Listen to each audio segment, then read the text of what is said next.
There's some good stuff in there. The library. It's an easy read. It's just absolutely comical. We're live? The mayor has a copy. Okay. Welcome to City Council for tonight. Tom, Sorry, I was talking about the mayor.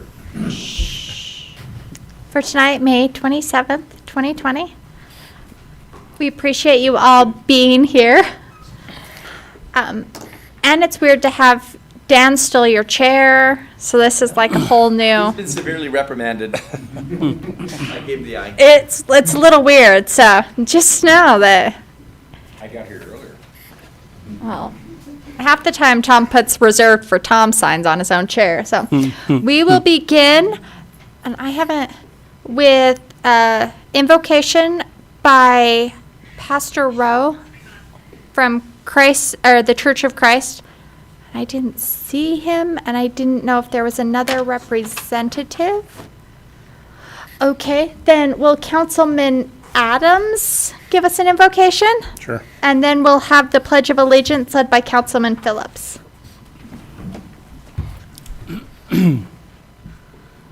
Our Father in heaven, we're indeed grateful to meet here this evening as a city council and staff and citizens of our fine community here in Cedar City. We're grateful for the many blessings that we enjoy of living here and for the beauties that surround us and the opportunities that we have to raise our families and to move forward with the things that we desire to do. And we ask thee this night that thy Spirit might attend us as we discuss these things, that we'll be able to discuss them in a civil manner and be able to listen to the points and views of everyone in attendance and be able to make those decisions based on the facts and information that we all obtain to help in making these decisions. We pray at this time especially for our first responder people, our firemen and policemen and our first responders as they go about in the community and taking care of those needs, that they will be blessed and watched over and protected from harm, and all of the other medical personnel that are working around the pandemic and the virus, that they'll be blessed also, that they'll be able to fulfill the needs that we have, and that they'll be able to remain safe as well. We're grateful again for all the blessings that we do enjoy, and we pray for these things in the name of Jesus Christ. Amen. Amen. Would you all please rise and join me in the Pledge of Allegiance? I pledge allegiance to the flag of the United States of America and to the republic for which it stands, one nation, under God, indivisible, with liberty and justice for all.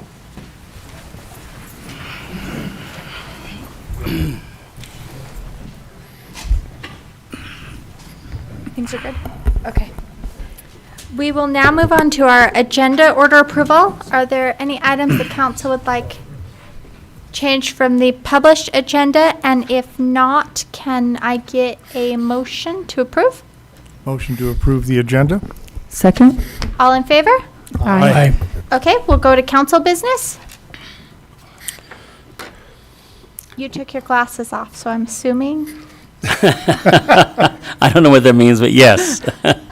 I just wanted to publicly, first of all, congratulate the students from both Cedar High School and Canyon View High School and all of the district personnel that worked so hard to put the parade on last week, and certainly to our police department and our events personnel, our fire department, whoever was responsible. It was a wonderful event.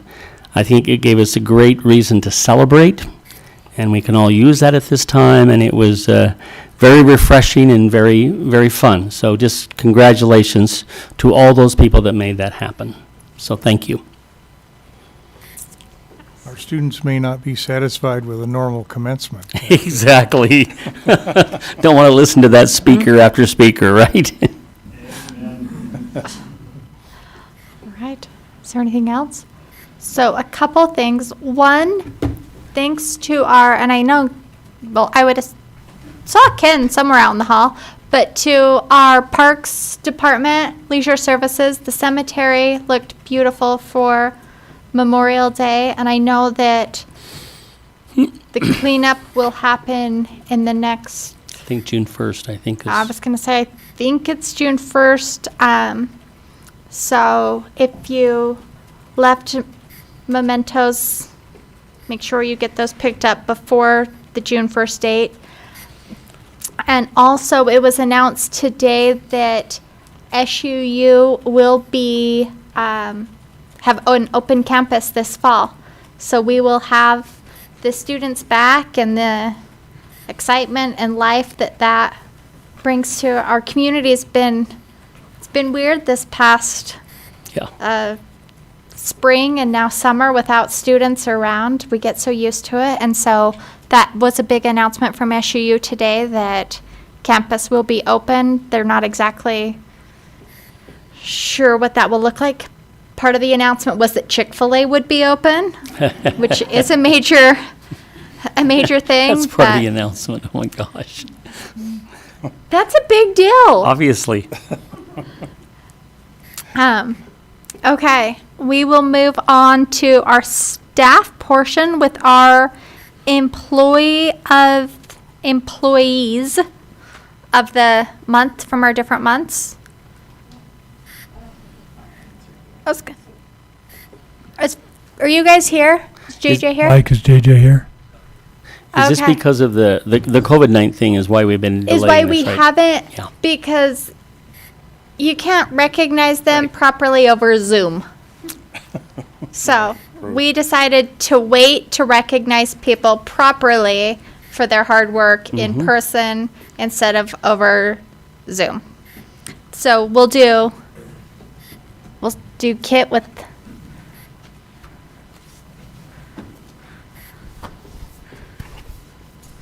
Okay, this is a very easy one for me, and it's a pleasure for me to have Jonathan Stathis nominated as the Employee of the Month. Jonathan's the senior engineer in the engineering department. He's mainly over the water systems, the engineering on the water systems. If you've taken a shower today, have a drink, or whatever you've done with water today, Jonathan's had a little part in that, and he has always done a great job. He's worked for the city for over 18 years, and probably his biggest task over that 18 years is making me look good. So I appreciate all his efforts on that. One person cannot drive on any any street in Cedar City or on any county road within 10 miles of Cedar City without coming across a city culinary well, pump house, water tank, water line, or any other component of the city's water system that John hasn't designed and oversaw the construction of or improved over those 18 years. Jonathan recently designed, had constructed a major upgrade of the city's golf course irrigation system. I'm sure that makes all the golfers happy, including a PVC-lined reservoir, a new state-of-the-art pump station and controls, and the design and installation of the power supply to the pump station. It's hard to imagine that Jonathan could do anything else after all those things he's been doing. Right now, Jonathan is overseeing the completion of a new public works building that is set half constructed for the last 15 years. And knowing how meticulous Jonathan is with things, I'm sure that project will be done in short order. I'm sure I've left out many of Jonathan's other accomplishments, and it's needless to say that Jonathan's value to the city cannot be overstated. And Jonathan, I thank you for all you do for me and for the city. Thanks.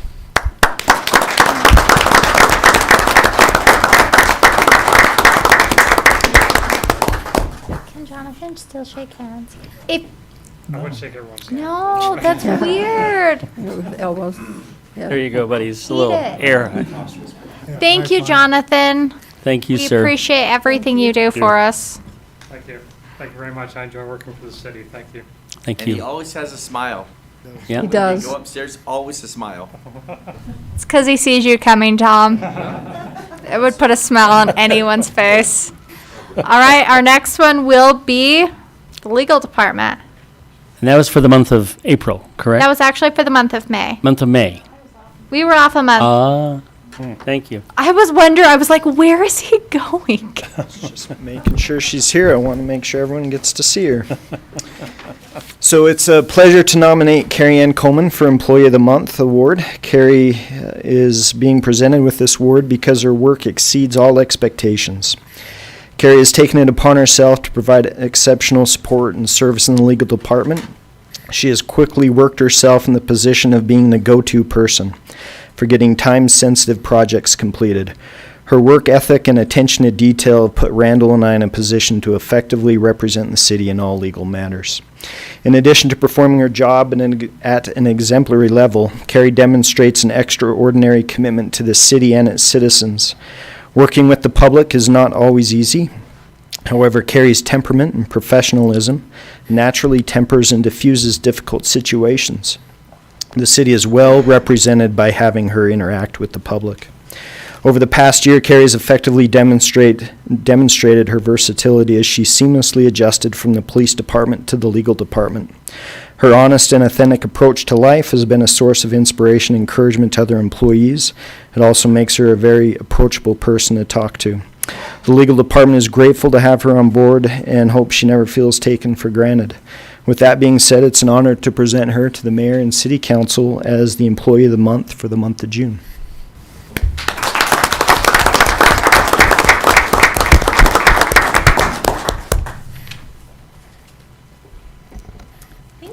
Thank you, Carrie Ann, for all you do. Appreciate it. Thank you.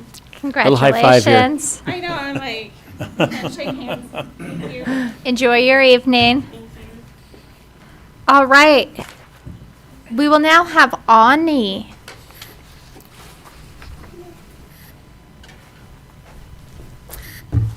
Good afternoon, everybody. I'm Anjali. I'm the Executive Secretary for the city, and I am here to present the grand prize winner of our photo contest, which we started last year. It actually started by me being jealous of Brad's photos on our website, so I just needed to have some for our Facebook page, so that we come up with this idea to put out this campaign to have people submit different types of photos in different types of categories and get that done. As of the last I checked, so we posted on Facebook and our website, we had almost 7,000 people either react to this on Facebook, which is probably the largest one we've had in a really long time. We had over 100 entries for different categories, which included, there was a landscape category, a people category, festivals and events, mobile category, Cedar City experience, and altered images. We also did the main two prizes, which was Viewer's Choice and the grand prize. We did have a lot of people submit photos for each different category, multiple ones, and so there were a few that won different categories, but in particular, the grand prize winner had also won 2 of the other categories. I'd like to present the grand prize to Mrs. Maya Akpinar. Am I saying that right? Oh, I'm so sorry. Okay, so she actually won for the grand prize in the in the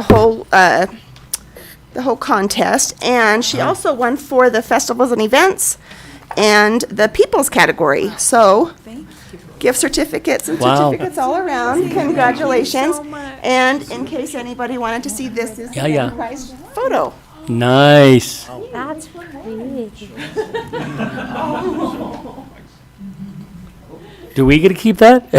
Well, no. So what we had planned on doing, we'd wanted to hang it in the council room for 30 days, but we didn't know if you wanted to take it with you or what. Okay, so it'll hang up here for a month. Great. And we will get to see it every day. So congratulations. So much. Here's Thank you.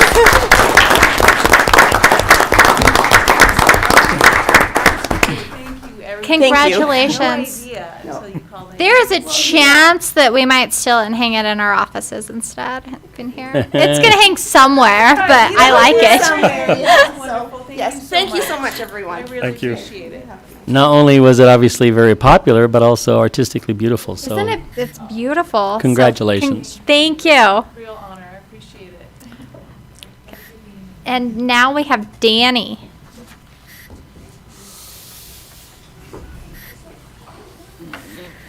But one of the things Ani and Brad and Danny have been trying to do is get different people to engage and be part of our community. And so this was one of the ideas that they'd all come up with, was that photo contest that we had great response to, and obviously a phenomenal picture came out of it. Excellent, thank you. Good evening, Mayor, Council, and staff. Danny Stewart, Economic Development Director. Just wanted to update you on our Cedar City Together program that I mentioned a few weeks ago in our budget meetings. We spent the last couple of days together with staff from Cedar City Bryan Head Tourism, volunteers from the Chamber of Commerce, and others, distributing these to businesses in the city. The Chamber of Commerce did a questionnaire among businesses about opening up and some of the challenges that they're having. One of the top concerns that they had was being able to open up safely, to be able to communicate to their customers, to visitors to our community, and to their own employees that they're taking steps above and beyond to follow the recommendations under the different categories of opening. And so we've put together a packet that was based on the colorful banners that were hanging in the city for a few weeks. They'll go back up after graduation comes down. But we've been able to include some personal protection equipment, some masks, decals, different materials for their customers to see the steps that they're taking to be safe and to let their customers know that they are indeed open for business, that Cedar City is open for business. We went with this theme because we don't like telling people you must do this or you must do that. We wanted more of a feeling that we're working together as a community to keep our residents, our employees, and our visitors safe and healthy. So anyway, these have been going out. Do you have any of the round decals in there at all? Because those bright colored ones. We do. I just thought they were really interesting. You might just show those to the people. Again, they follow the lyrics and the songs and. Like these. So these will be used for spacing, and we use the song lyrics. You can't touch this, and I Will Survive, like and there's bright greens and yellows and pinks, and it's fun. But the theme is the Cedar City Together, so we're promoting that. I've got some of those up here. If anybody who's at the meeting tonight would like to pick some of those up, we'd like to share that message that we're together, and we want our visitors, our residents, and everyone to feel that we're excited to have them here and have our businesses opening back up again. So, any questions? Okay. Thank you. All right, Thank you. Thank you. Thank you, Danny. Thanks, Danny. All right. Are there any other staff comments? Not from you guys out there? Okay. Okay, hold on for just a... Okay, we're going to move to our business agenda with our public comment portion.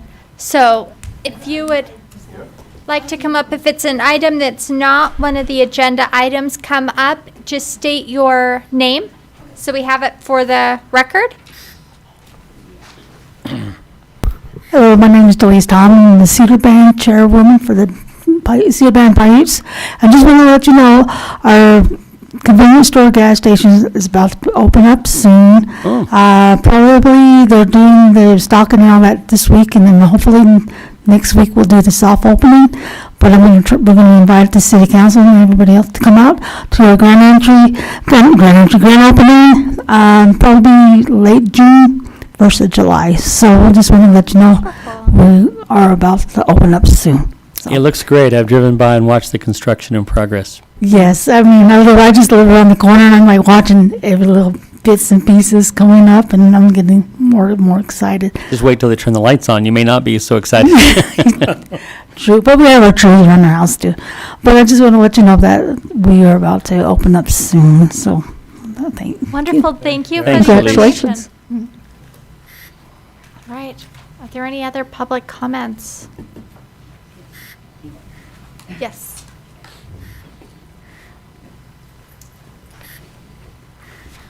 I'm Patty Turner. A few of you might know me, but I live down in the Mountain Villa Estates, and there are some real concerns about a lot of the traffic that's coming up because of the new Maverick that's coming in, the new trailhead that we have out there for the mountain bikes at the Schertz Canyon trailheads. We're seeing a lot more traffic coming around that corner off of Main Street going down the old Highway 91. And also where Greens Lake connects into old Highway 91. My concern is, and many of my neighbors have expressed the same thing, is that the way the corridor is down there in front of the motels, we've got bikers going down there all the time. People are generally not courteous, as they should be, treating them as a vehicle. They're passing them, and they can't get safely across that highway. We've had very many close calls that I've witnessed myself. And I don't know what we need to do there, but I'm concerned with the congestion that's coming up with the Maverick being there, and how they're going to enter off of Cross Hollow into the Maverick, how we're going to deal with all the bicycle traffic, how we're going to deal with all that congestion right there. I have had a close call myself with a couple of big trucks coming off of Greens Lake in attempting to make that turn, and it's so sharp to head north that they literally had to come in my lane. And if I hadn't, been paying attention, he would have hit me, and there's been at least 3 times that's happened to me. Is there a plan to address those issues in our neighborhood? Also, we have the Cedar Edge development that's there. With the roads being so narrow there, if anybody has to come and visit, and it's getting bigger and bigger, all the way down Schertz Canyon for people to come and visit, and they're parking on both sides. As that grows bigger, there's just really no place, because they cannot park in the development itself, because the driveways are just along the road. There's just nowhere for everybody to park on. You cannot park on the streets in that development. So just a note on the Cedar Edge problem. Yes. Sorry. So that's a private subdivision, and when they come in to develop, the city has some minimum standards that we use to regulate things such as driveways and parking and guest parking and such. Mm-hmm. Over the years, we've had different standards, and depending on what the city publishes, that's pretty much what the minimum that they develop to. There was a time not too long ago when we required a lot more visitor parking in these private developments, and wider roads. And there's some examples of those types of private developments up on Lay Hill. Over time, the city has changed its standards to narrow the roads and provide less guest parking in these developments.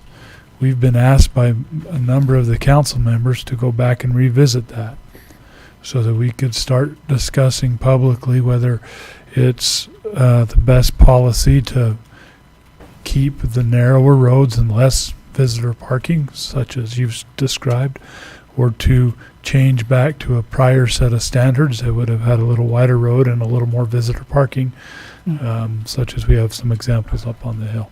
So that's, at least that problem is being addressed. That's with our planning department. We hope to have a proposal soon.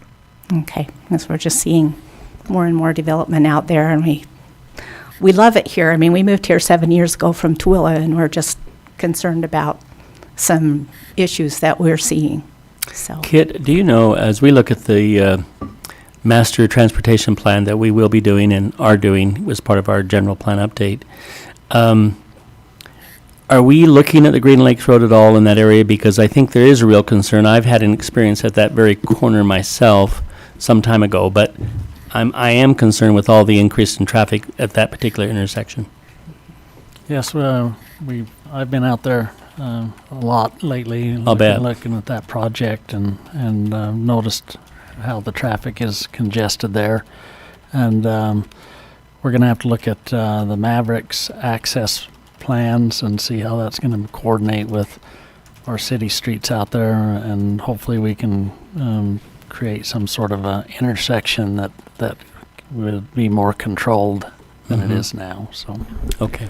Yeah, I was wondering if you know where the access point at Maverick is going to be at this point? Is it lined up with the Greens Lake Road? well, that's what or- I'm saying. We're going to have to take a look at that. We really Yeah, haven't. because I live up in that area too, and we've been seeing that's going to be a problem. It's a big concern. Yeah, we need for to us. access or align the roads with the access points Right. going into Maverick to make it a little bit A little less less confusing. congested and, yeah. and easier to manipulate your cars through it. Ms. Turner, there's Thank no designated bike lanes out there anywhere, is there? I mean, I know there's a lot of bikers up, but there's no designated lanes, correct? No, and the other thing is the side of the roads are so narrow. They're probably no more than 3 feet, along the edge of the road where the lines are. There's 3 feet there, but it's gravel, and if Except anybody- where it's been developed, like in the motels and stuff, because Yeah, they have a much yeah. deeper setback, yeah. But even then, a lot of people are walking along there, and it's kind of a concern, because like I said, the more we develop, there's really not a place for people to walk along the side of the road or with their mountain bikes getting, like I said, access out there. That's just our concerns, and Well, thank you. Anyway, Thanks for thank expressing you. those. Appreciate it. Thank you.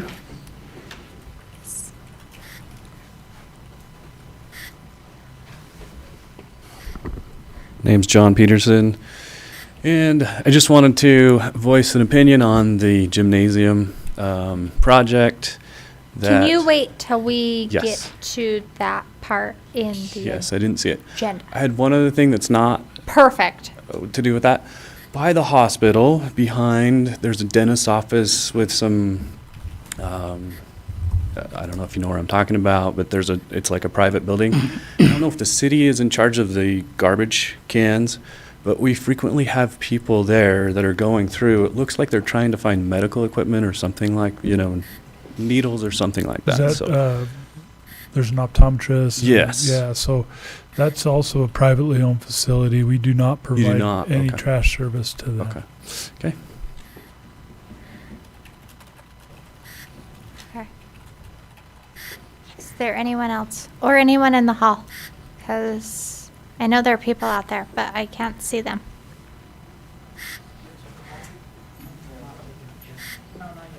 You're awesome. Thanks for the help. Okay.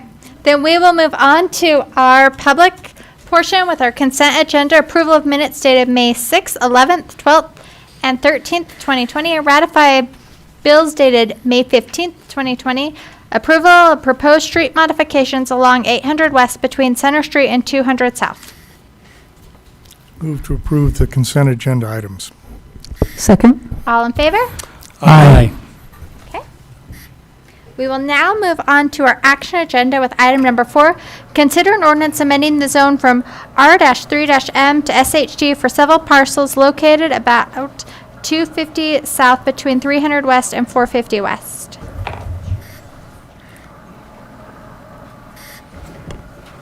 Welcome to City Council tonight. I'm Ron Larson. I'm with Three Peaks Engineering, and I'm here to answer any questions if there's any more. Okay. I Does think, the- for me, last week they answered my questions, so I don't have any further questions So on it. does the council have any other comments, questions? Is there a motion? Motion to approve? Second. All right, we'll do a roll call. We'll start with Councilman Adams. Aye. Councilman Phillips. Nay. Councilwoman Hartley. Aye.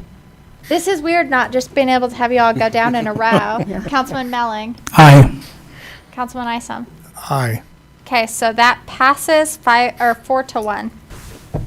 Okay, item number. Thank you. Item number 5, consider approval of the proposal and cost estimate for the recreation center. Do you want to? Oh, thank you for that. So, Mayor, are we going to hear from members on this issue from the audience first, or do you want us? How would you like to proceed on this? I would say, why don't you guys talk? Get your comments out. Talk amongst ourselves. Because I know that you all have, and you've heard from a lot of constituents. Indeed. And so I would assume that you would have some different thoughts that you would want to make and say. Sure. I guess for lack of anyone else, I'll step out and then we'll have a discussion on this, I'm sure.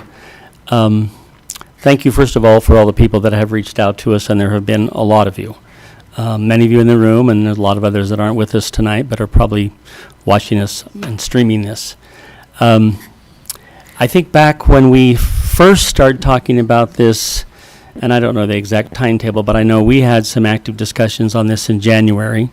It was a very different world, and we all recognize that. It was something that's been in discussion for approximately 12 years now, whether the gym should be built or not be built. And so I think we were, at least I'm speaking for me, I was proceeding with the idea that we should proceed ahead with this, and we should make this and complete our recreation center that had been outlined. I still believe that the gyms are viable, and I still believe that it's something we should do. However, for me, I don't think now is the time to do it. I think given the world that we're in right now, it would be unwise of us to proceed ahead without putting some more steps in place. I think I would like to see, and I would like to ask that our city staff provide this to us so we have it for the citizens and for the citizens to be able to look at it, that we need to have a feasibility study done on this and talk about the usage and the need. We talk about the operations and maintenance, and we talk about what we think we can generate and what we might not. I doubt this will ever be a profit-making entity, but that doesn't mean that we don't need it in our community. But for me, I don't think that we should move ahead on the bidding and the construction and that process at this time. I think we should put a hold on that and table this until, at least for me, until the first of the year, because I want to go through the summer, I want to go through the fall, and I want to get into the winter and see where we stand economically. Uncharted territories. For 59 years, we've had a Shakespeare festival in this community in the summertime. Now, granted, 59 years ago, it was tiny, and it took us a lot of years to get it where it is. But it's a different world, and all of us have to think outside the box about our community. It is not necessarily the festival's job or Summer Games' job or anyone else's to get the economy back on track. It's all of our jobs to make sure that we keep our city viable. So I will go on record that I want to see these gymnasiums built, but I don't think now is the time.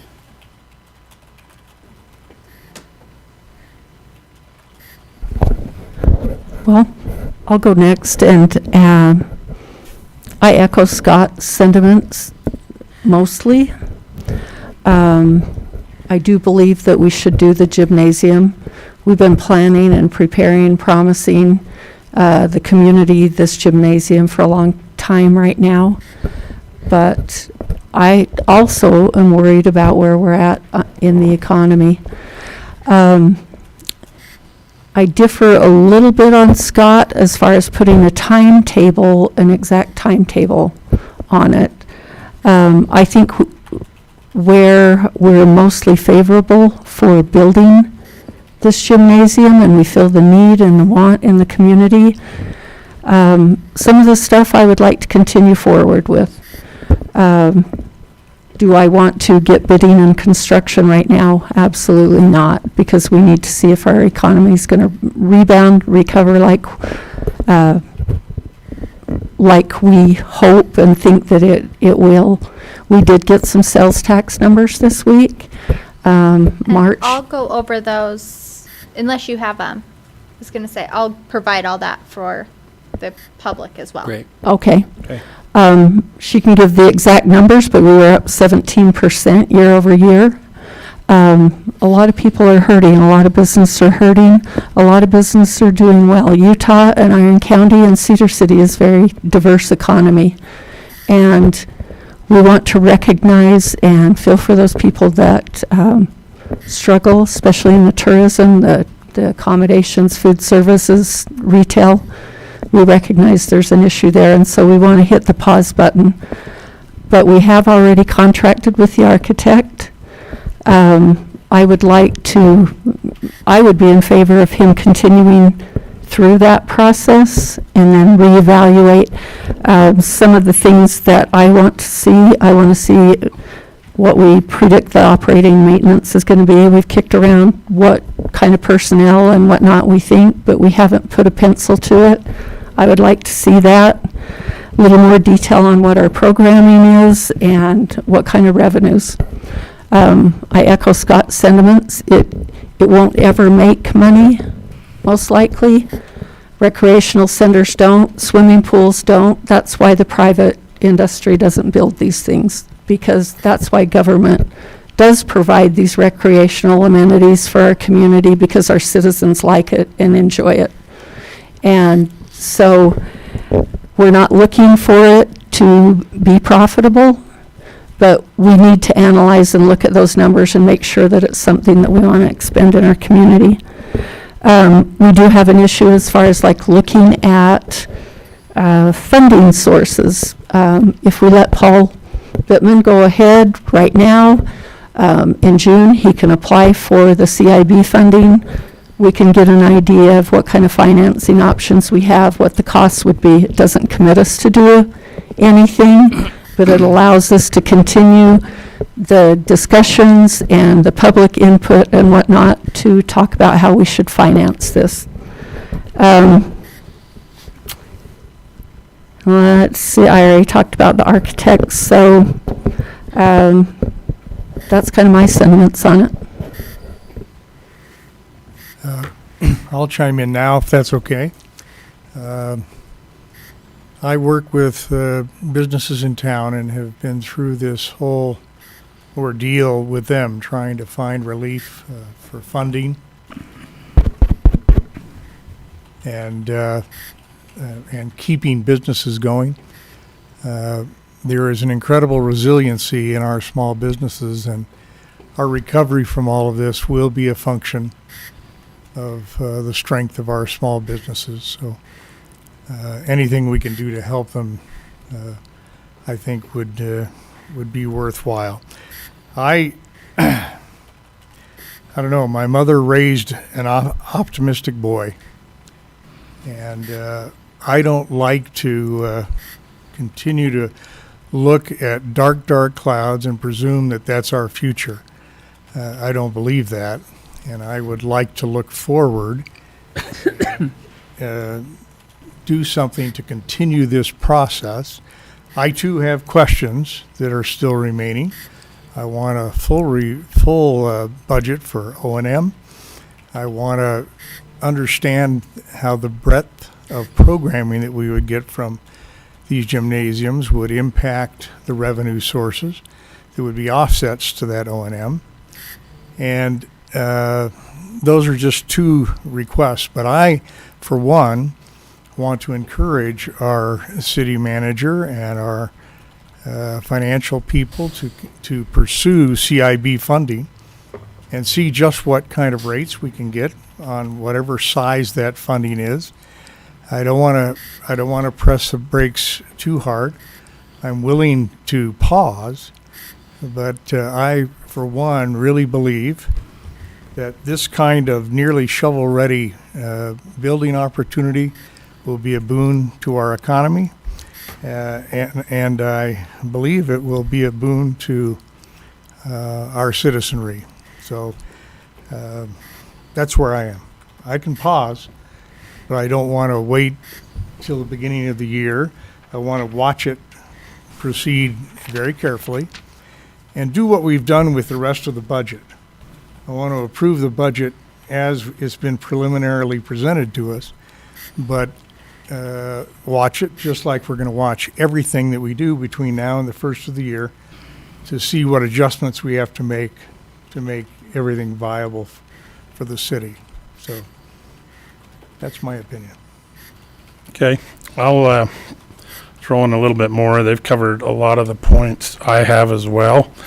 I think that at this time that we need to continue to move forward with the process that we have, and that process is not going to turn a shovel tomorrow. And I think the community, from what emails I've received and other things I've read, has the idea that we vote tonight, we turn a shovel tomorrow. That's as far from the truth as could be expressed. Going through the process that we're in right now on obtaining information, getting, we don't have the rest of the architectural drawings, as council members have mentioned. We don't have O&M figures. We don't have a lot of the information that we would require to actually, get started with it. But these processes take a while. So we realize that, with the economy the way it is right now, there's some uncertainty out there. We don't know where we may be. We're seeing a lot of positive things. I've been amazed at some of the positive things I've heard from some business constituents. Shocked me to death that they're doing that well through this. But what I mean is, I think it's kind of a, you can't say blanket across the board, but we are in the process of recovering. And by the time that we get everything settled down to where we would need to make a decision, we would make a wise decision based on where we're at that time. And as was brought up in council meeting last week, I've encouraged a lot of people to go back and listen to that meeting. A lot of the questions that they're asking me were expressed and answered in that meeting by Ken, our Leisure Services Director, by Paul and other staff, and Jason. And the information is out there. I've referred quite a few people to our master plan of leisure services that was done a few years ago. And they have told me they're finding information in there they didn't know existed. So for your information, that is available on our website. It's been there since it was completed, the end of 2007. And the need for facilities is pretty well expressed there in the table beginning on page 13. I'll give you that reference. You can remember 13. That's an unlucky number. It's my favorite number. But anyway, page 13 of that study and analysis shows a table of all of the things that a MAC center would have. And I think that's a term that we need to get in our vocabulary. This isn't just a gym. This is a multicultural center, an activity center. As Ken mentioned last time, the basic floor outline would have 3 full basketball courts, could have 6 smaller courts. For youth, you could have 9 volleyball courts, you could have 9 pickleball courts. All of these things could be done in there. It's not just a basketball facility. And yes, we know that we have a lot of, quote, gyms in town. The majority of those are privately owned by churches, and they are not available for public use. And I keep, bringing that point up. We have a whole city full of those, but, the public is not able to access those other than through their specific wards or whatever. So that does narrow the number down a little bit. But anyway, there is a lot of information out there, and I would encourage you to seek it. We have a lot on our city website, regarding this, and but there is some things that we need to see that we haven't seen yet, and I think they will come out as we go through the process. So maybe we can we can pause a little bit on this item here. I think it's wise that we put it in the budget. And as Craig mentioned, we have many items in our budget this year that have a capital hold on them that we're going to look at the first of the year. So I really want you to know that we work hard to provide this information and have it available to everybody concerned, and it's out there if you want to find it. And I would be willing to answer anybody's questions. I usually respond to most of the emails I get, if not all of them, in one form or another. If a lot of it's been copied from several different people, then maybe I don't respond to all of them with the same answer. But anyway, we appreciate the community and their desire to be involved in our process. And we're always open in these meetings to discuss any of it and try and provide. We seek for the facts as well, to get as many facts as we can find to help make decisions rather than just fly off with decisions without researching anything. We do a lot of research behind the scenes.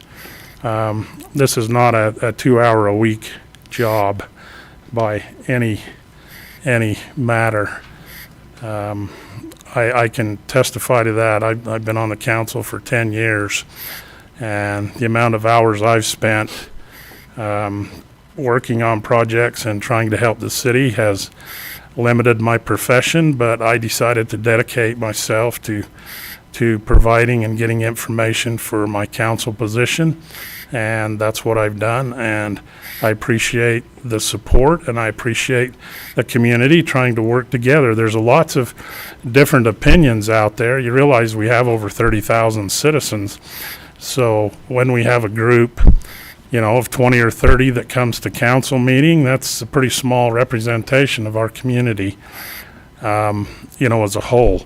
So I think that's where there's a lot of other, sometimes people will talk to us and they're not as vocal, they don't get on social media or whatever, and but we do seek for the input from the community, from all the sources, and I can vouch for my council members up here that they do the same thing, and they take pride in researching that out. And our staff is constantly coming up and looking for ideas to help us. I mean, they're there as a support staff for the council, and they do an excellent job in getting us information as well.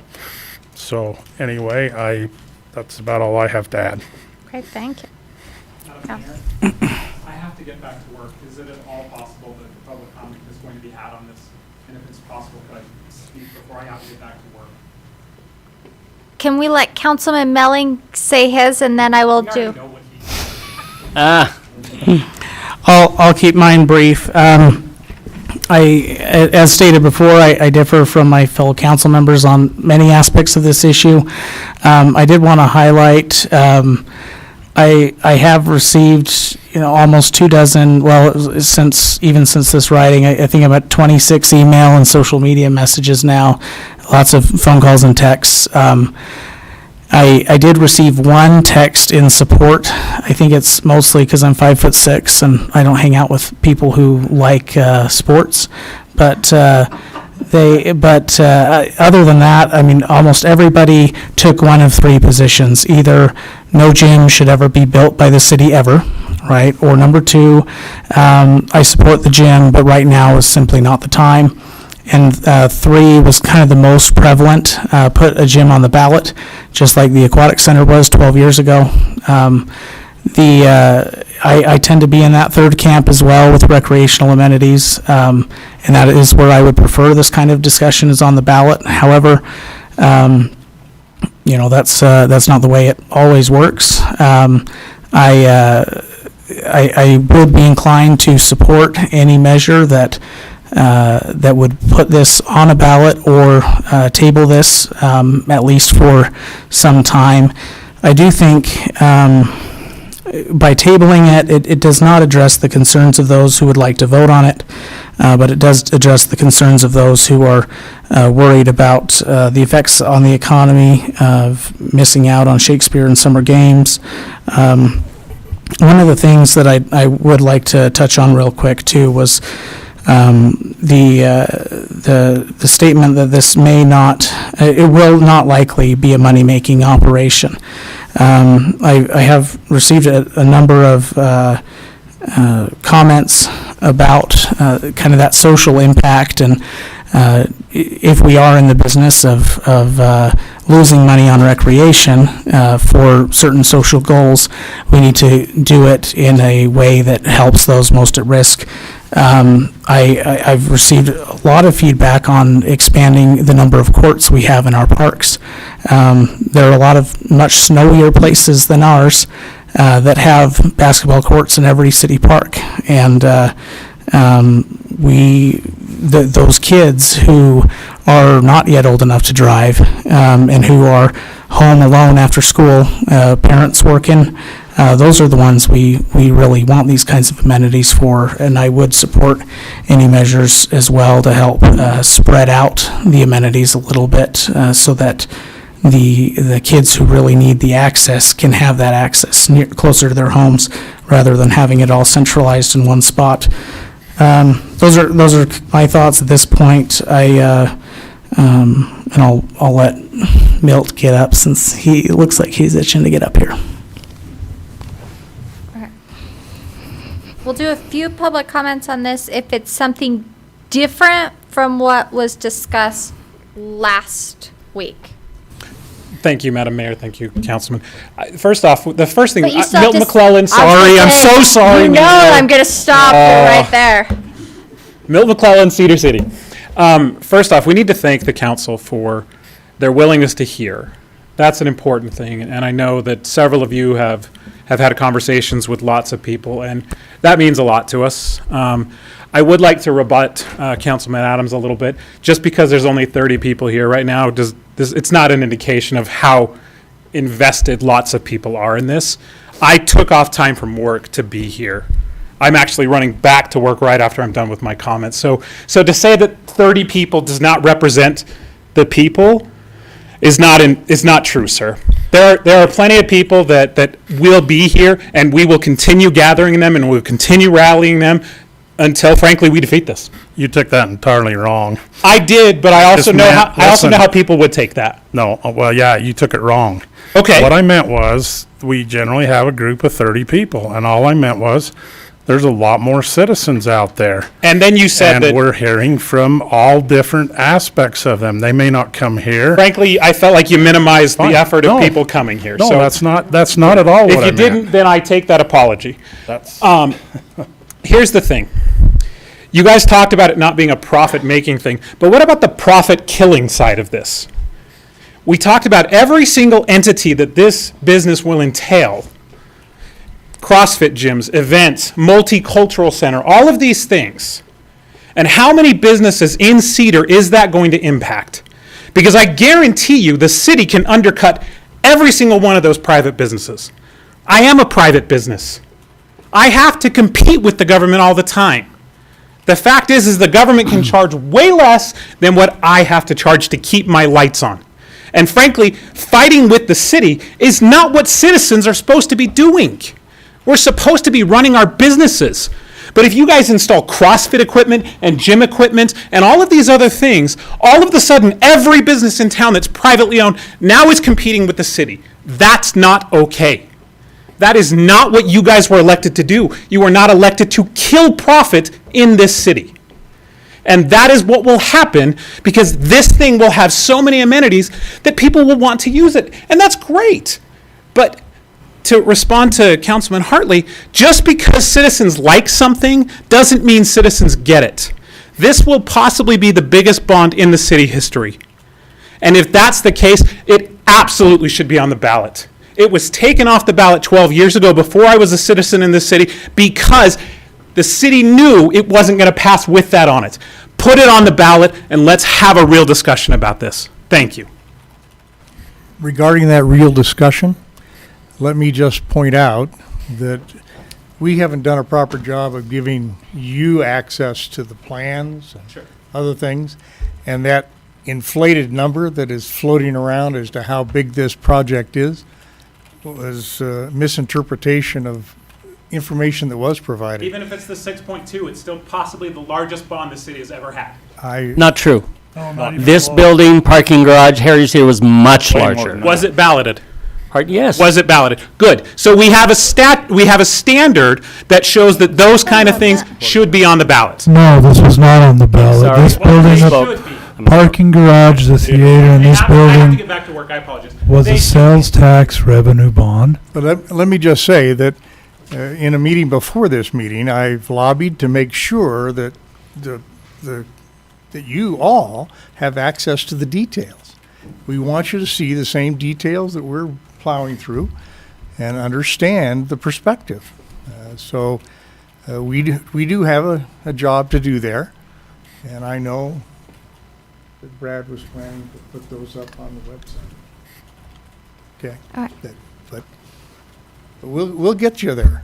We'll get you the information, and it doesn't have to be a bunch of rumor and hearsay. It needs to be factual, and we all need to see the same facts. So we'll work on that. Okay. Really quick before you go, following up on what Councilwoman Hartley was saying, I did say that I would give you and make sure that everyone knew the sales tax numbers for March. That's been a question that we have received, is what are the sales tax numbers looking like for March? We don't have them. The way the tax commission works is they're normally running, for the state, it's normally running a couple months behind. So we won't have April's yet. We won't have May's, although May isn't over yet, but they got us March's. So for March year to date over last year, it is up 17%. We brought in $739,221.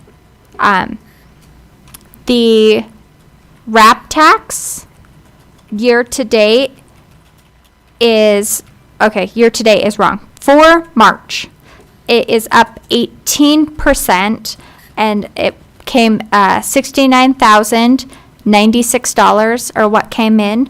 Transient room tax is down 43%. Last March, $18,693 came in. This March, $10,742 came in.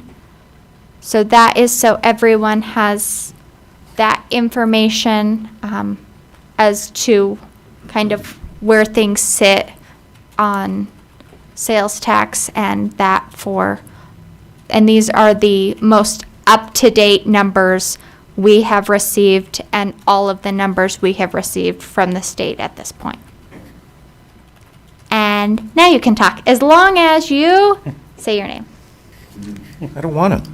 Well, then you don't get to talk. Dan That's my Kidder, one rule. Cedar City. I've actually written remarks, and I've already emailed them because I know I was going to get chastised. Wow, Dan, Tom, this is how you do it. I don't know how to type. Members of the council, we are just starting to return to normalcy in our daily lives after coming through the devastation of COVID-19. While many are returning to work and their daily activities, many have no work to return to. Our economy has gone from one of the most robust in the history of our nation to one where millions are now on unemployment. Our nation went from an unemployment rate of under 4% to more than 14% in a single month. Many businesses that had closed their doors during this crisis will never reopen. While I'm opposed to any spending of this magnitude without the consent of the voters, it is extremely short-sighted to proceed with a project of the scope of the Mack Center during this current economic crisis climate. Borrowing money to build a center that many people can't even afford to utilize further separates the haves from the have-nots and adds unsustainable competition to privately owned businesses that are already seeing declining customers because of the economic realities of this new normal. There is talk about postponing this project until a later date, and I agree that should be the case. I also believe that for a project this large with a debt this high, the council should seek input from the voters as to whether they desire such a facility. Many of you are convinced that the voters want this facility. I am hearing quite the opposite. Help us settle this debate once and for all and postpone this project until the economy improves, and also place it on the ballot this November for citizens of this city to consider the merits and the drawbacks of such an endeavor. A vote this November will settle once and for all the issue of whether there is actually a demand for this facility and give all parties an opportunity to weigh in and for citizens to be educated and involved in the ultimate decision. In matters of zoning variances, festival parade routes, personnel, and other daily issues involving the city, we defer to your judgment. But for the largest single line item on the entire city budget, one that requires us to encumber the city for decades servicing the debt, we ask that the people have the opportunity to decide. Thank you. Thank you. And thank you for emailing it to Renan. I know she appreciates that. Anybody ahead of me? No, it's you. All right. Nope, you got trumped. You can come up, ma'am.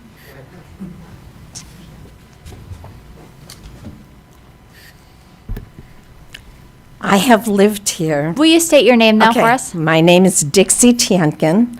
I am 80 years old, so I represent senior citizens.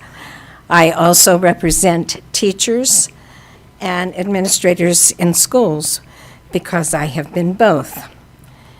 And I feel that maybe the city needs to work a little closer with the school district to make use of all of the gyms that we have. There is no reason when, even when you speak of things, I just feel like basketball courts are just not a necessary thing right now because of COVID and everything else. Everybody else is talking that COVID's going to come back this fall, even stronger than it's been here now. So I agree with Scott's idea of waiting a full year. I also agree with Tyler with his idea of putting it on the ballot. I think it's really important that people have the opportunity to judge and to decide for the city what they feel. I feel that I've lived here off and on since the 70s. I've been back and forth between Panaca, Nevada, which happened to believe that they were part of Utah for a long time. And so I feel like I've been around here, even though I haven't always lived here. I've been living here now for the last 6.5 years. But I feel that there's been a lot of things that are happening. And when you said that the tax rate on motels is that far down, I think that counter anything that you said that came up. And I think if you keep looking at that, you're going to see that it's hurt a lot of us. I have been a small business owner in Cedar City several times. I am not currently an owner. I have no intention of becoming an owner, not at 80. But I do feel that we should have the right to vote on this because I don't feel that we should be spending money that we don't have. And I know that everybody thinks, well, we can get grants. Well, that doesn't always happen because they have grants for small business people that have been hurt by COVID, except that guess what?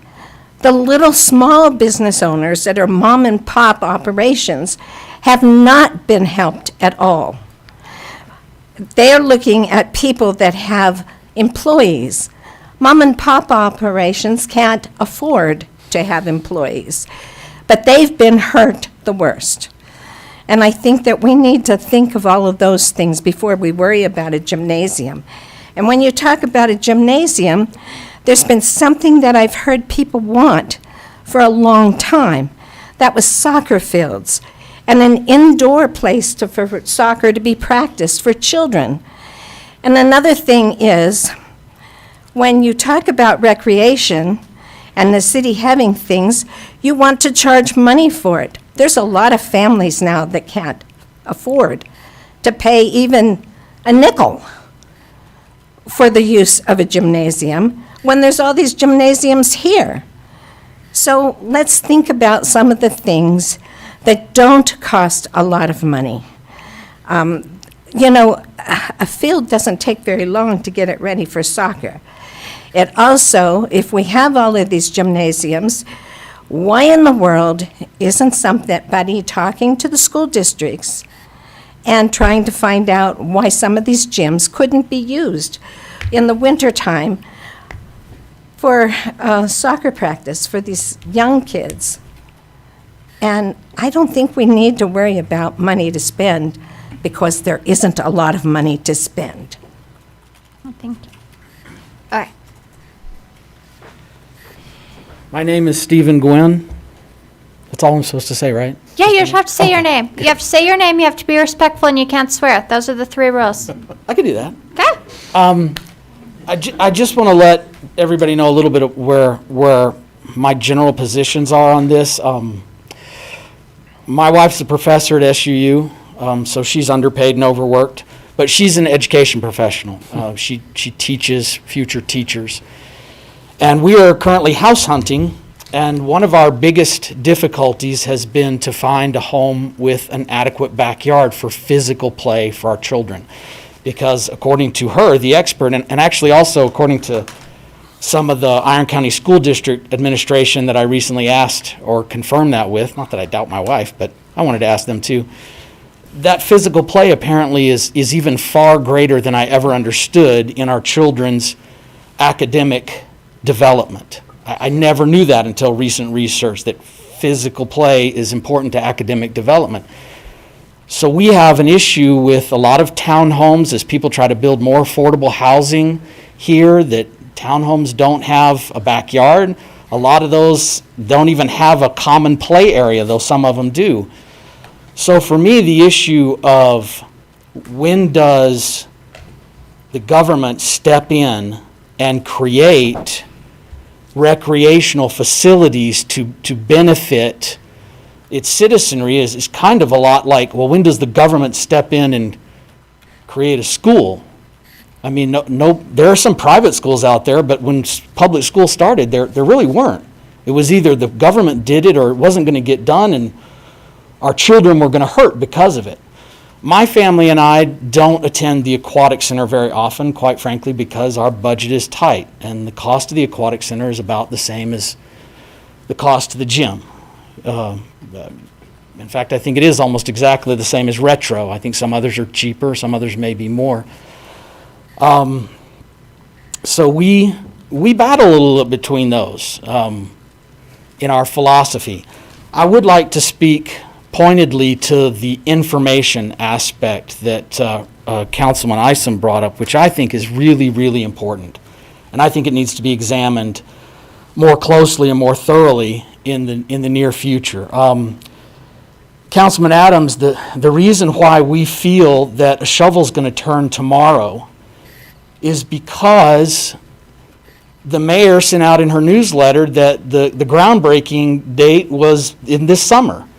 And there are records from other meetings of the council which talk about August or end of summer being the groundbreaking date. And those are on record. So those aren't rumors or hearsay. One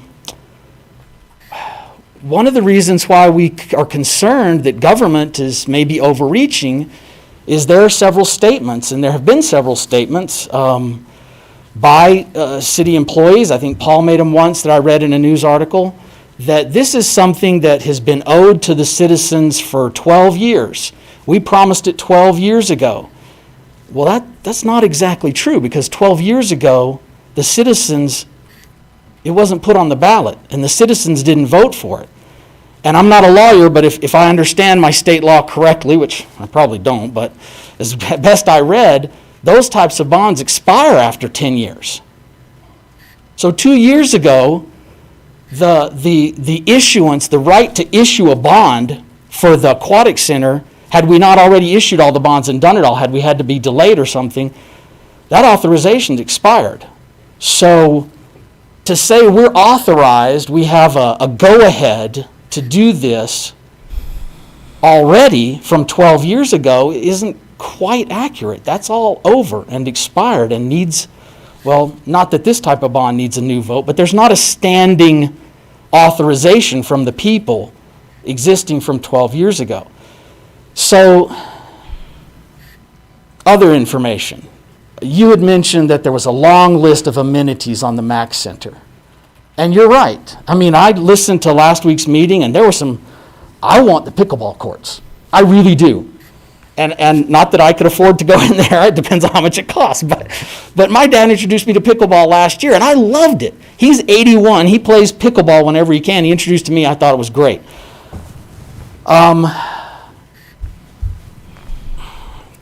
But there's a lot of other information that the citizens want to know and we don't seem to have access to. I want to see some kind of market study. I want some proof that there's demand. I want to see a good, independent, unbiased market study that says this is going to get used a lot. It really is a desperate need. I want to see the notes from where we talked to our insurance company and said, hey, can we increase our insurance premium and you'll cover our liability at a church gym? And they said, no, we won't do that. Or a conversation with the churches and the schools where they say, no, under no circumstances, we're just too busy. I want to see all that, all those other avenues and what discussions were had and what those answers were and what questions were asked so that I as a citizen can see this process as it works and can feel good about it. And admittedly, you know, I'm sure there are some rumors out there that are just totally unverified. But I haven't heard anybody mention those types of standard data gatherings of market information and other things. Everybody's talking about there's a lot of info and a lot of data out there, but whenever they mention specifics, I don't hear these things that probably would normally be what you would do in a regular business loan situation. So I would definitely like to ask if we could find a way to make sure that correct information is out there. Again, Councilwoman Hartley emailed me and said there has been no set date for the groundbreaking. And then I found, you know, the mayor's newsletter and the other recordings in meetings that it's going to be this summer. By the end of the summer, we're going to break ground. So I'm confused by that, and I think a lot of people are confused by that. In the end, I would ask you to vote no on this. I think voting no is the real postponement, because it can come back up next year. Just because we vote no for this year doesn't mean we can't bring it back up next year. And I would ask also that if we're going to spend this money, and it's going to end up like the Aquatic Center, costing us an extra $400,000 a year in the hole, I'm okay with that if the people say they're okay with that. If the people are willing to pay that extra in taxes so that they can pay that $4.50 admission fee every time they go in, and they say they're good with that, I'm okay with that. So if we don't vote no today, which is kind of like I said, I believe that is the postponement because it can be brought back up, then let's put it on the ballot because it is such a huge expenditure and because that is the history that we've used to authorize it was from a voted on bond issue originally 12 years ago. Thank you. Thank you. No, you've been here longer, man. No, go ahead. I'm not greedy. You guys really are sticking to that like respectful part. That's like. My name is Steve Ergel, out of Cedar City. You could probably say I have more skin in this game than most. I am the owner of Empire Mixed Martial Arts and Fitness Center. And I'm coming here to speak on this. I have several issues with this gymnasium being built. As the other lovely lady spoke out on, I am a very mom and pop business who I don't have employees. Me and my wife run it solely, okay? And I feel that adding something to this can really put a detriment to my small gym and other small gyms, even not martial arts gyms, Retro Fitness, Spirit, Snap, people that have been pillars of our community and given back. I know Empire, we have given back tremendously to our community, to Southwest Behavioral, Children's Justice Center, and everything like that. And I feel that this being added on can put a real stickler to a small business that's very much a pillar of our community. Excuse me, I'm not a great public speaker. And also, my genuine self, I can't speak for anybody else, feel that the money spent on this, especially with the COVID-19 crisis, one of my business partners who lost her other business through this Charlie's Barbecue and was a very much a pillar of our community, donated a lot of time to community projects, charities, and I believe money spent on this could have saved businesses like that and employees' jobs and created more tax revenue in the long run. To be honest with you, through this crisis, I've been very blessed. My landlord out of Carter Enterprises really worked with me to keep me afloat. Without him, I'd have been bankrupt through this too. So I feel very deeply strong. I can't say I speak for everybody in Cedar City, but everybody here so far seems opposed to this right now. But I'm a big believer that this should be put on the ballot to let the community speak for it and to give us a voice in this.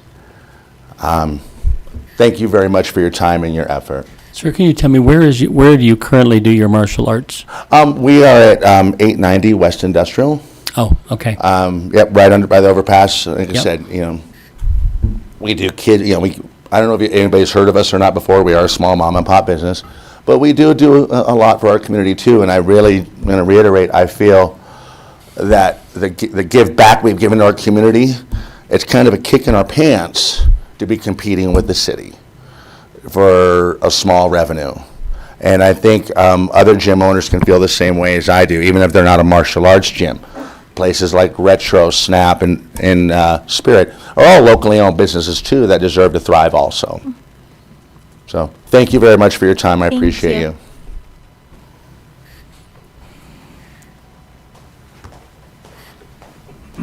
Hey guys, I'm Bobby Ennis. I wanted to ask you some questions that aren't actually, well, okay, it's related to this, but like, does anybody feel comfortable here? This is kind of an antagonistic arrangement. Well, like, wouldn't it be cool if we were at a round table just sharing a meal? We do this every week. What is that? We do this every week. I know, but it's like over time, like we the try behind very the bench hard thing. to welcome the public in and listen. Yeah, but I'm kind of inviting you guys to lunch. I mean, I'll buy you a burger or something. As long as there's not more than 2 council members, I think that's fine. Okay. Yeah. Yeah, I think we could afford to be a little bit better friends. Something occurred to me, like my best friend, business partner, and cousin is a behavior analyst in training. And so I discussed these meetings. I was like, what's going on here? It's like, wait a minute. Nobody comes, well, some people do. Nobody really comes here and says, hey, guys, thank you for doing this hard job. Let's go get a burger. You know what I mean? Like, it's not an easy job, but like all that we come in here, the structure of the place is literally designed for it to be antagonistic. This is like a court. This is not a family hanging out having a meal together.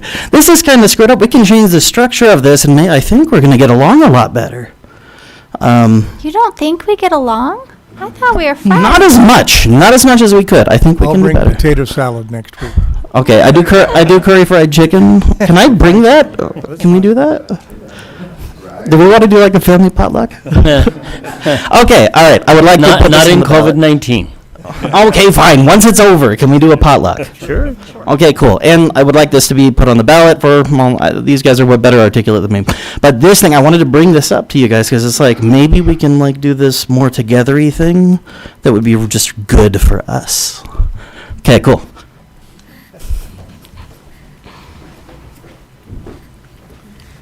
Hi there. My name is Zach Irose, out of Cedar City. This microphone doesn't want to stay up. I'm a little taller.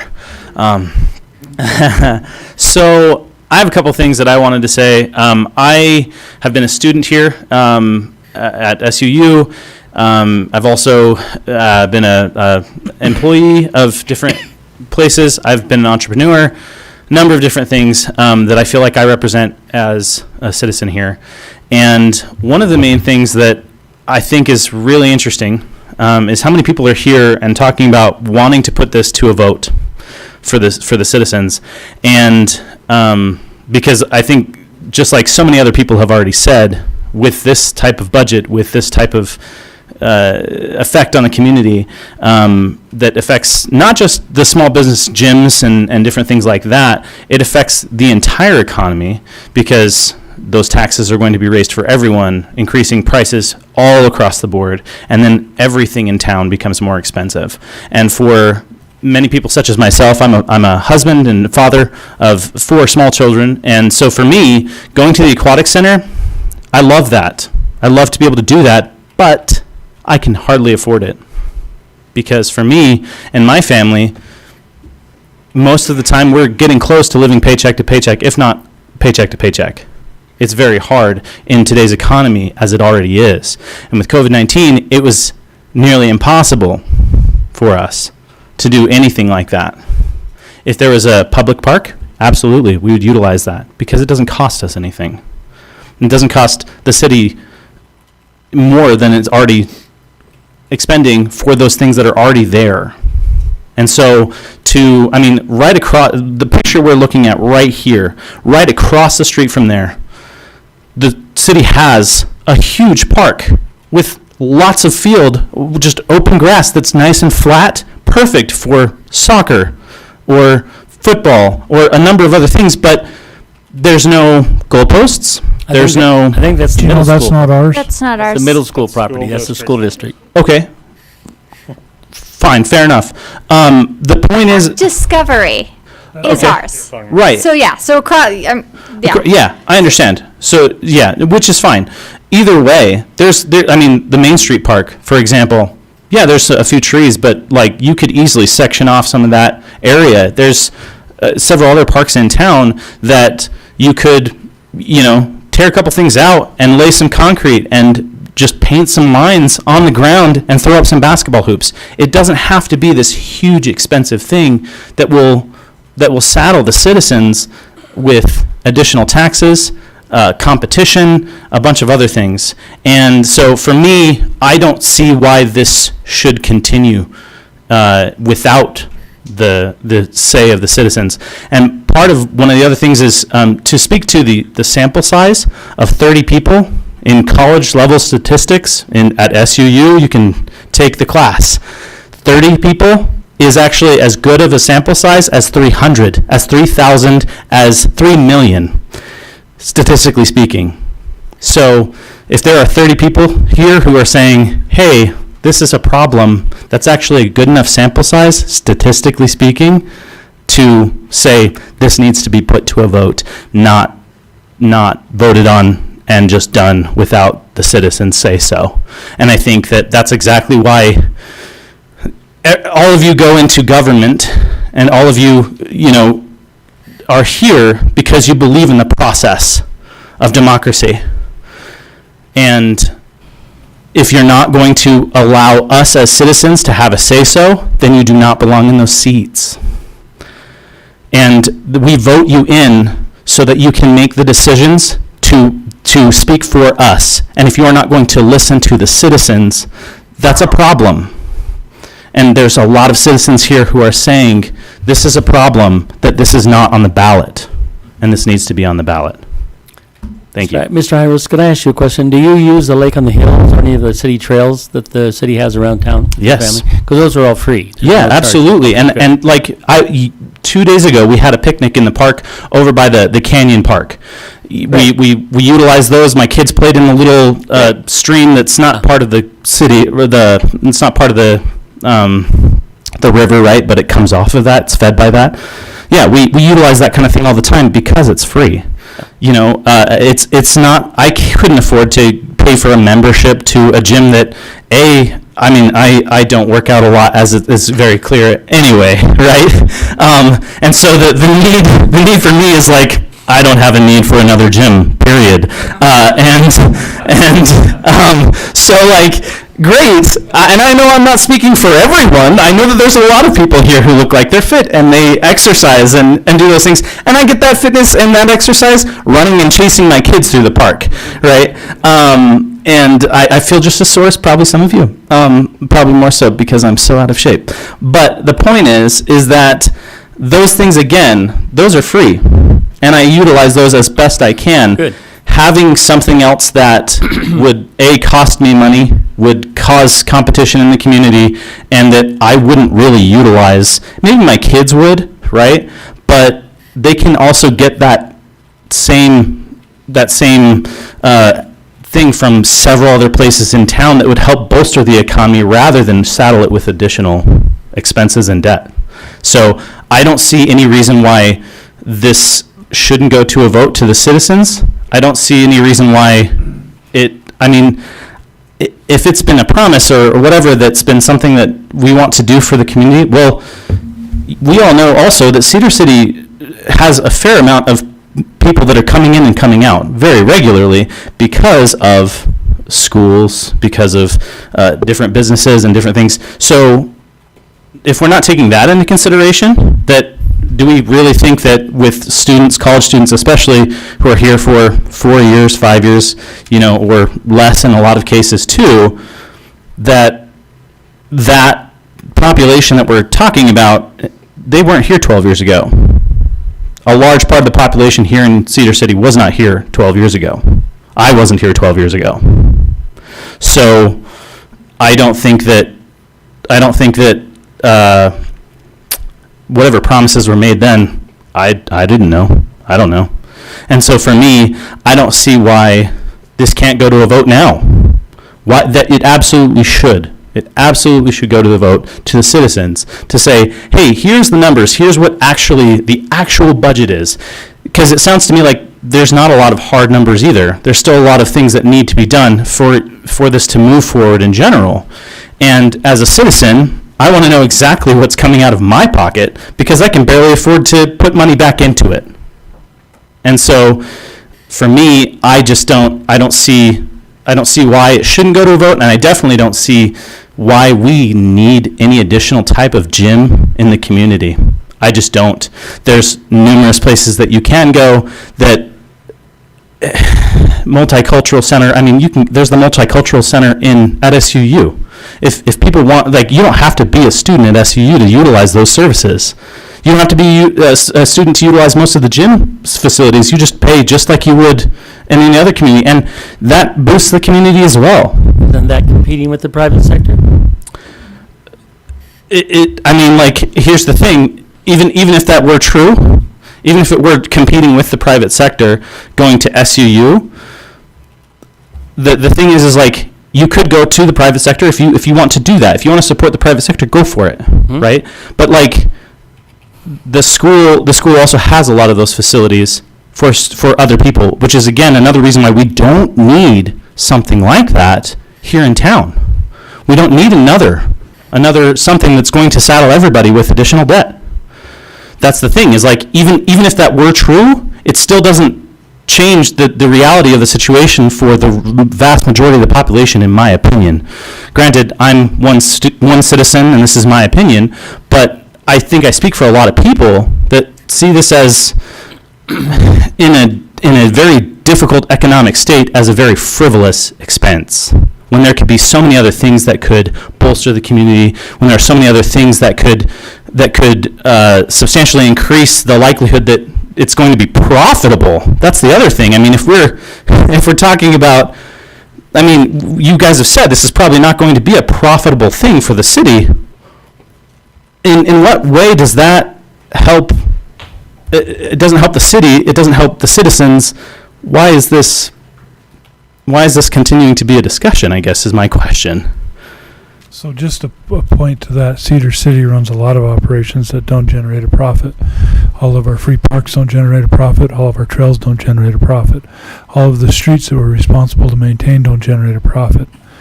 Chief Adams and Chief Phillips don't generate a profit. They run the police and fire department. Right. So public services that help. Approximately 4 operations that generate revenue that exceeds their expenses. I don't know if you'd call that a profit, because we take all that money, it's not distributed back to shareholders, it's put in sinking funds to build projects in water and wastewater and storm drain and garbage. Those are the entities that we have that actually generate more cash than they need to operate. So Right. I don't, if the standard is that the city shouldn't do anything that's not profitable, that's a, Right, so I'm not suggesting that we don't do anything profitable. What I'm saying is, if we're already at a deficit, why would we continue to increase that deficit at the expense of a lot of people in the community, and when they can utilize other services that will actually help increase the economy as well? that's just it. Municipalities in Utah cannot run at a deficit. Municipalities in Utah have to have a balanced budget every single year. We're Okay. not the state government, we're not the federal government. We cannot run in a budget deficit. I understand. So I guess my point is that in order for you to provide additional services for the citizens, such as like city water and garbage and trails and parks and those types of things, you would need to have something that is more profitable. So to help serve the citizens, you would have to have something that is more profitable. And if you're saying that we're going to expend a lot of expense, saddle the entire economy with additional debt to have something that will not actually help the community, other than provide a single place where they can go, that they can pay extra money to go to, that they can get at other places across town that will help the economy more, I find that frivolous. I find that to be the logic there does not make sense in my brain. And so for me, this is a non-issue. Like and here's the thing: if it is not in fact what you're saying, then there's absolutely no reason why it can't be put to a vote, and you can provide all this information to all of the voters, so you can get the. He was talking about previously a study, so that you guys can, a private study that shows what the people of Cedar City are thinking. Isn't that what a vote does? Like, why do we need to have an additional study? Put it to a vote. Put it to the voters. We'll let you know if we want it. If we do, then great, you get it. If we don't, then we don't, and it's over. I want to make sure that everybody understands that if the city puts a ballot measure on the ballot and it passes, then your property taxes get increased to pay for that cost. If the city proceeds with a sales tax revenue bond without going on the ballot and finances it, your property taxes do not increase. We find alternate funding sources and we move enough capital around to make the debt payments, and your taxes don't go up. Right, but you said sales tax, right? That means everything that I pay for in town does go up. But we're not And raising that's sales tax. Sales tax is a set rate. We haven't raised sales tax since before I started working here, and I've been here for 17, almost 18 years. okay. Sales tax So- revenues so, but increase when again- people's behavior, spending money increases. Okay, so again, though, you have to find other ways to gather that revenue, other additional profits.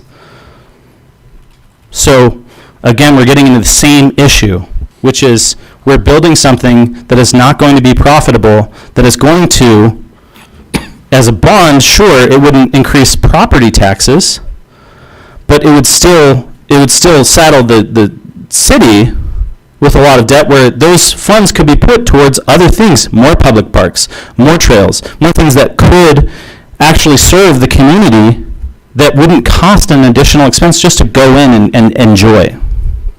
So again, to me, it still does not make sense, any way you slice it. That's my opinion, and again, that's why I came, was to share what I think about the project, and I don't see why it makes sense. Thank you. Thank you Yeah, so much. I have two comments. Number one, can you, Mr. Bittman, clarify the item that we're voting on tonight is just to accept the plans and the cost estimate, correct? So we presented you with the plans and the cost estimate. We wanted you to give us permission to go out and seek funding and to finish the renderings and architecture work. If the council is not comfortable with pursuing those items, as far as funding goes, CIB has multiple rounds of funding during any calendar year. For the first one's in June. The next one's in October, and the next one after that is in February. So those would be opportunities to pursue that type of funding. We don't have to go through CIB. We can go through private markets. The last time we went through the private market, we had a interest rate substantially lower than what we got from CIB. So there may be some advantages not to go into CIB, but we won't know unless we ask. So we were going to ask for those two items, funding and whether or not you want us to finish the architecture and the renderings. Since this discussion has kind of moved, I guess staff would really want to know, do you want us to leave it in the budget?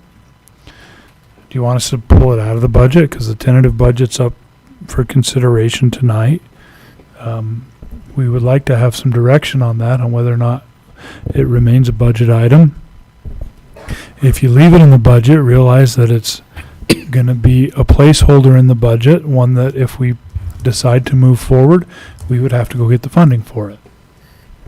Correct. That's what I wanted clarified, and I think that there's been a lot of misunderstanding that if we vote to approve the plans and the cost estimates tonight and let the architect go forward, doesn't mean it's not going to go on the ballot. It doesn't mean that the gym project is approved for us to move forward, get bids, break ground, anything. And a comment on the groundbreaking thing, when all of those comments of possibly this summer we would break ground, COVID happened in between. Everything has been delayed. So that's where the comments that we could possibly break ground this summer. Even if we wanted to break ground this summer, there's no way we could get it through the process. It takes a considerable amount of time. All of the questions that you're asking us to clarify are the things that we're working on that are in process, that we're trying to gather information and put together. If we vote to approve tonight to approve the renderings on it, that means we approve the plan and the scope of the project that Mr. Wilson put together. It doesn't mean we approve the plan to move forward. It doesn't mean that it won't be on the ballot. That still has several months to even decide.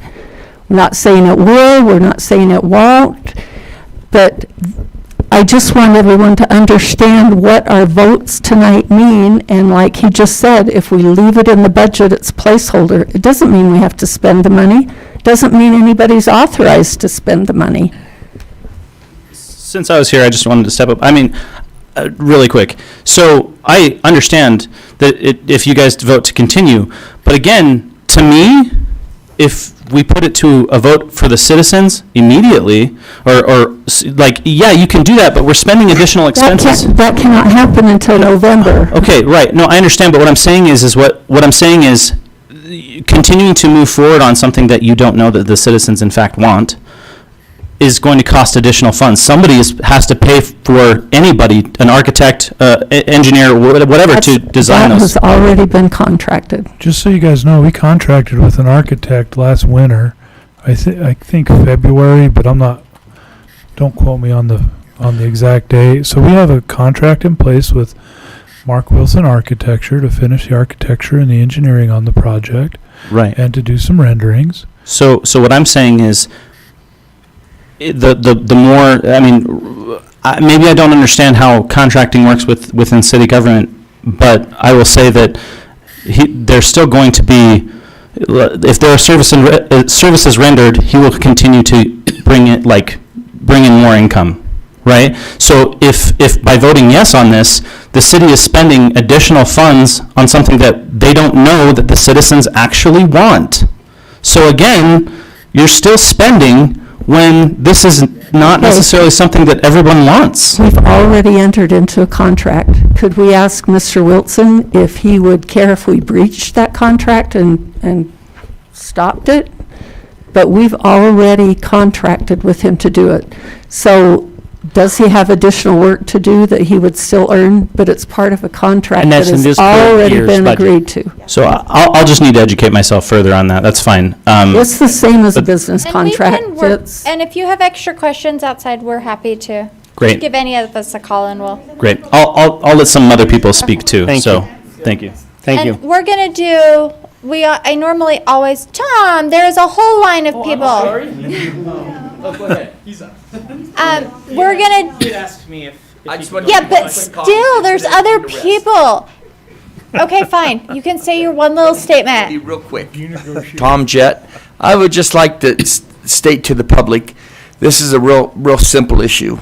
We need to know what the costs are, even if we vote on it as a council, or if it gets voted on by the public. That is correct. If it's 6 million, if it's 3 million, or 7 million, the public is still going to know what we're voting on this whole project. Yes. And this is not an endorsement for or an opposition to.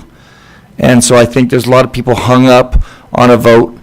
But at some point in time, we're going to have to put this out for a proposal to know what is it going to cost us to build. And we are not ever going to know what it's going to cost us to build unless the builders know what we have, what we want them to build and what we want them to bid on. That's an excellent And point, so- Tom. What we have in front of us are cost estimates.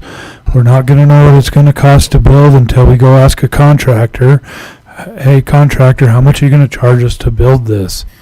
Cost estimates are very useful in budgeting and planning, but they're not a contract.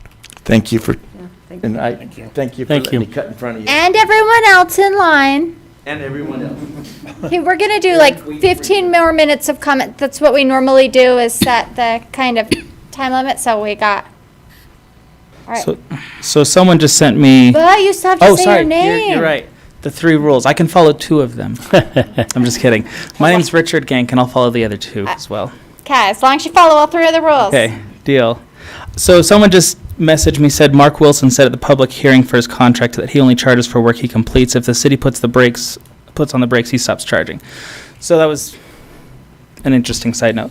So to my comments, so I wanted to speak on behalf of gym owners in the area that have some of the most incredible innovations that they've brought to Cedar City, such as parkour gyms, aerial silks, which I didn't know you could do. And then other things like bungee jumping things that I don't know what it's called. I don't know how it works, but my wife loves it. And so the practical side of me says, just put it on the ballot. If people want to take this on, then let's put it on the ballot. Let's find out once and for all. If we don't put it on the ballot, then maybe it's because we don't want to know what the people really want. And I don't think that's what I don't think that's what you guys are doing. But the purist in me wants to just mention the proper role of government. And I think it is immoral to tax a man to undercut his livelihood. That's all.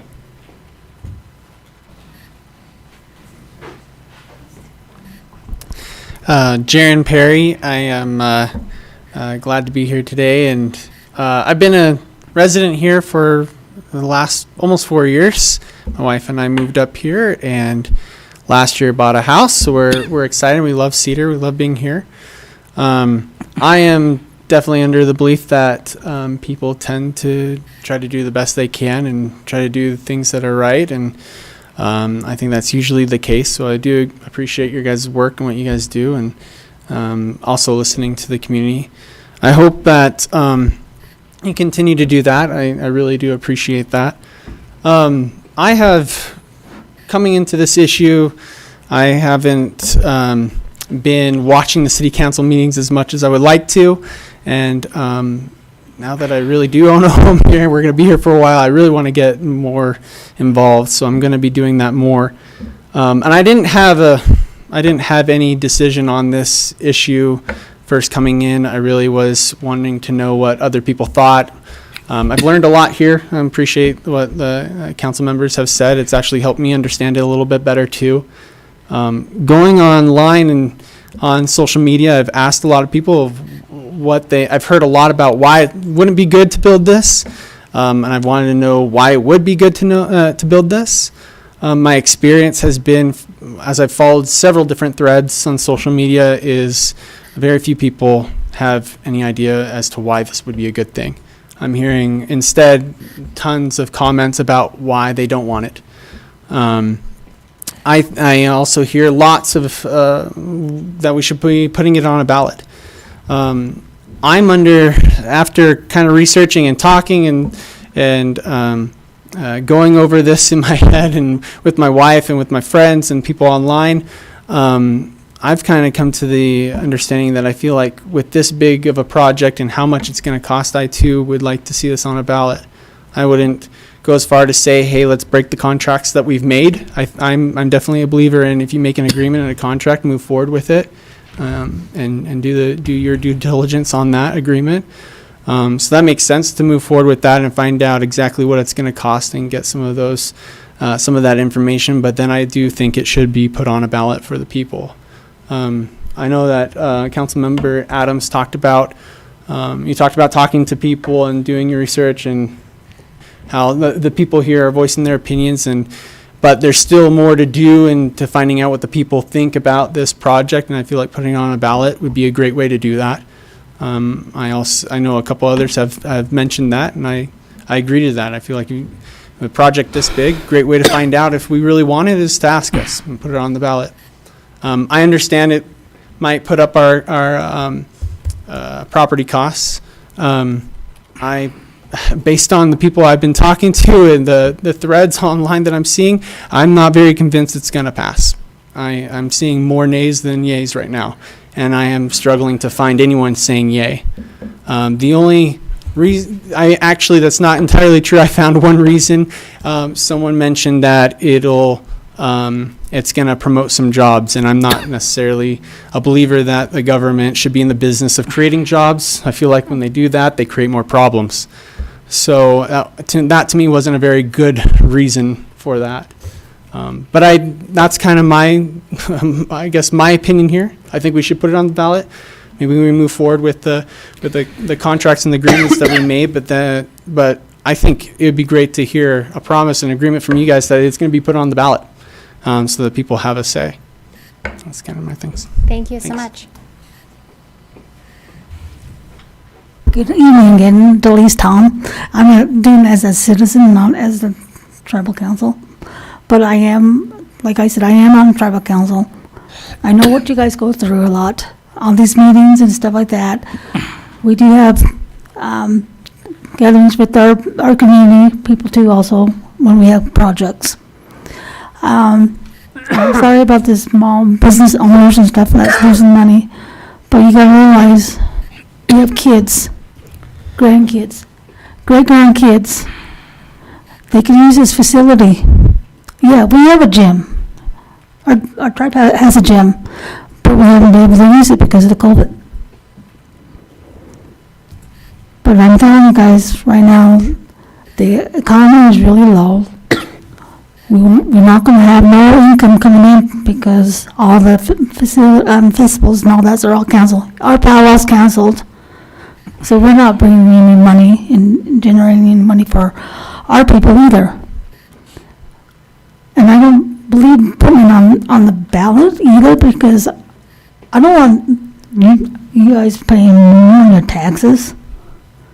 I live in the county, and I think that leaving it to these guys and having their decision and breaking contracts, that's more than paying a lot for their lawyers and everything else to justify why they're breaking the contracts, because you're going to be paying more to the lawyers making those paperworks up than building the building. But I'm thinking about the kids. The kids can't go to these gyms. They have to be, 16 and older to go to these gyms? Yeah, but I'm talking about the bigger gyms. I can't take my grandson, he's 10 years old. So I take him to the aquatic center. Yeah, I pay money to go to the aquatic center. But we need something for the kids in the future. The future is the kids. But let's hold off until next year. Let these guys do their work and get their estimates done first. And if it can't alleviate the price of what it's gonna cost, well then, cut it off. If the city don't have the money to pay for it, well then, cut it off, don't do it. But let these guys do their estimates first. That's what we did. It took us almost 3 years to get our gas station up and running, because we had to do our thoughts, everything else, write everything else, make sure everything is all correct. But we went through grants. We found other ways of buying and getting things for our people. Let them look around and see if there's more money out there, because there are a lot of money out there.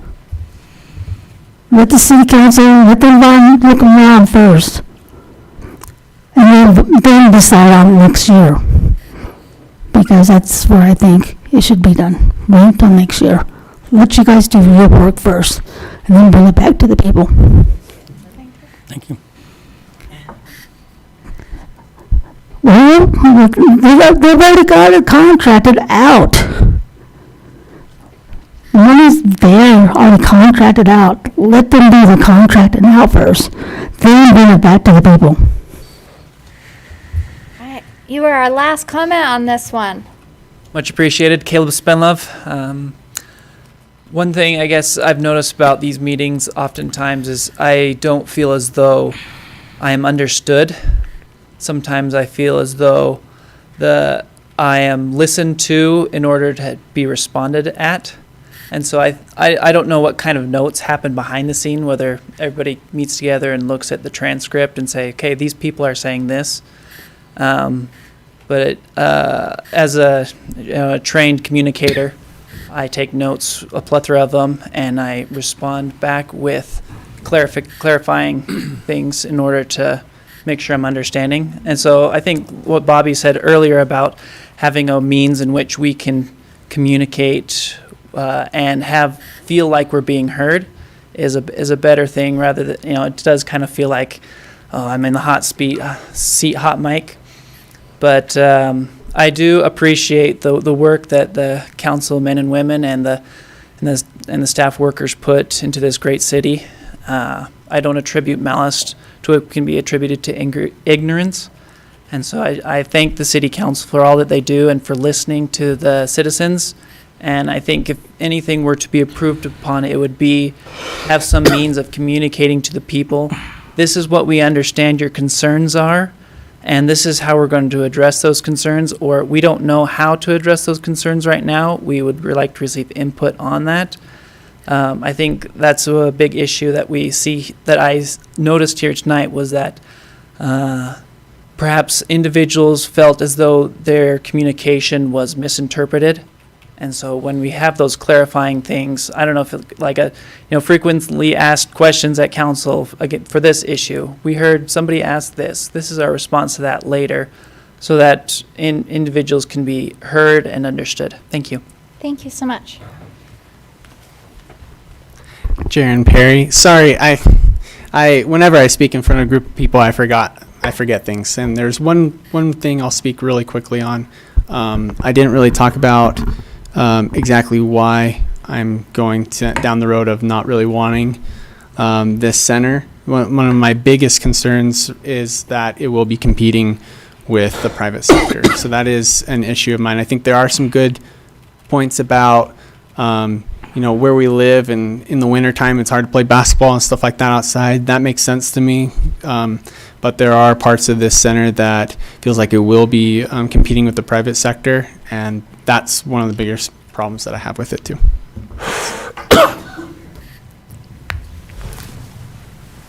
Good evening, my name is Robert Cook from Cedar City. As we discussed here tonight, I realize that if it does go on the ballot, that does increase our property taxes. We're all adults, capable of managing our own lives.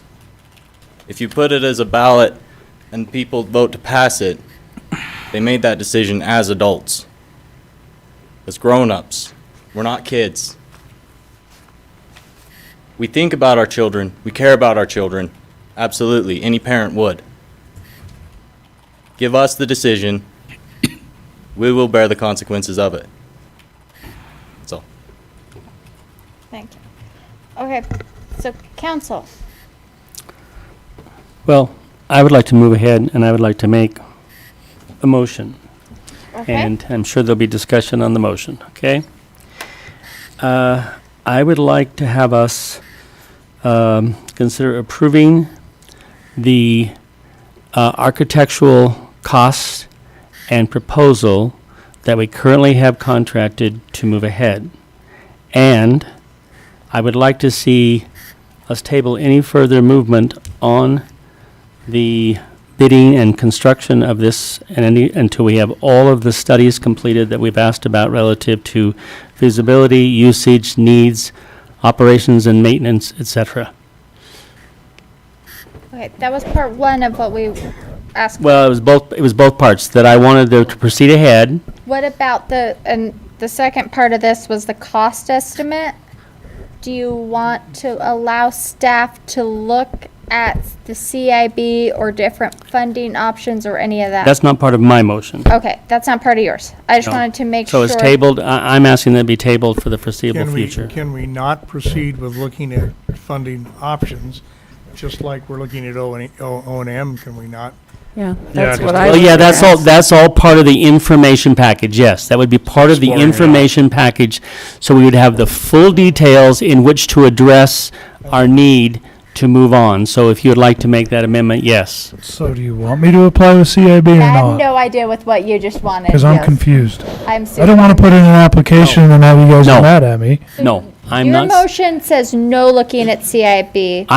My motion is that we need to have all of the information, including the cost estimates and what it would cost to build it, to move ahead, but not proceed with any bidding process, not proceed with any construction or anything else until, and I'm saying January of 2021. Now, people could talk to me about that, but I want to get through the summer and the fall to see where this economy is, and also give us time to decide if indeed that is what we want to do to put it on the ballot. It gives us some time to talk through these issues, but we can't do it until we have the information. Okay, time out. Because this is still not clear to anyone. Okay. Right. So it's I would part have seconded of that until your- you came up with January. So is Okay. part of your gathering information, like with CIB, to do that, it would give you the cost of what financing would be and all that. That doesn't mean you have to accept the CIB. Okay. But it gives you interest rates and all of that. That's all Okay. part of the cost. Let me give you just Be Yeah. explored. CIB financing, this isn't even 101, this is like 090. So the Community Impact Board, like I stated earlier, does 3 rounds, June, October, and February. Mm-hmm. You go and you put your application in. Assume for the sake of discussion, the council lets me put one in June. I would file it tomorrow or Friday. And we would put our application into CIB for that round of funding. They receive all the applications in June, and later in the summer, they have a meeting where you come. You would send a staffer like me to go before the CIB board and say, "Hi, CIB board, this is what Cedar City would like to do. This is the funding we're requesting. These are the terms we're requesting." And then the CIB board would say, "Thank you very much, Cedar City. We appreciate you coming. We'll get back to you." And then you wait for a few more months, and then they have a funding meeting, and Cedar City goes to the funding meeting again, and CIB says, "Cedar City, thanks for the application and the presentation. We've thought about it. We've given it our due diligence. We would approve funding for X, Y, and Z. Is that okay with Cedar City?" And they would lay out the terms in terms of capital expenditure, interest rate, term, length of contract, and such. Mm-hmm. That's CIB funding in a nutshell. So if we apply in June, that funding isn't going to come through until probably sometime in the fall before they have their funding meeting. Normally it's a full a third of a year away. So if you want to wait till October, that's fine. We can wait till October to put the application in. We would go through that same process. And in October, we would go up and we would have the application submitted. A couple months later, we'd go up, make the presentation, and a few months after that, we'd have the funding meeting. And Mr. Bittman, for the benefit of those who would like to see something on the ballot, how would the process differ if it were ballot related rather than sales tax revenue bond? If the Cedar City wants to put a general obligation bond on the ballot, the council needs to pass a resolution sometime in August. I'm thinking mid-August, but Tyler knows the date better than I do. So you would start by passing that resolution to authorize the placement of that measure on the ballot. Then we would wait to see what the voters do. After the voters vote, it comes back to the council, and the obligation, or I'm sorry, not obligation, but the choice is the council's whether or not to proceed at that point.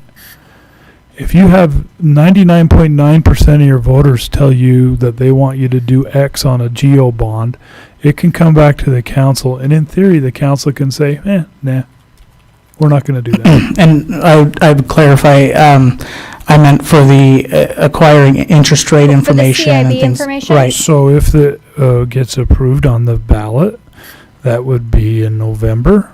We would have the results early November. The next round of CIB funding is February. Okay. And we would take that ballot measure and ballot authorization. We can shop it to CIB. In the meantime, we would go through Zion's Public Finance, and we would tell our financial advisors there, we would say, hey, folks, we just had this ballot measure. Assuming it passes. If it doesn't pass, we won't do anything. Assuming it passes, and assuming the council tells us to go forward, then we'll go to Zion's Public Finance and say, please go see what the markets are and see what kind of interest you can get. There's some interest rates they can find that are better than CIBs. Do you want to explain the part Councilman Phillips, CIB can I about ask how you a you question Yes, about you your certainly you motion? don't may. have to accept the money? That's See, one different than the banks. So the That's big different. difference between CIB and the banks is CIB is very accommodating to municipalities. If you go to a bank and you enter a bond agreement with the bank, you've just made a pledge with that bank to accept the money and to pay them back with interest. That's their expectation. You can't later say, no, thank you. With CIB, they are so accommodating to municipalities because that's what they do. That's what their business is.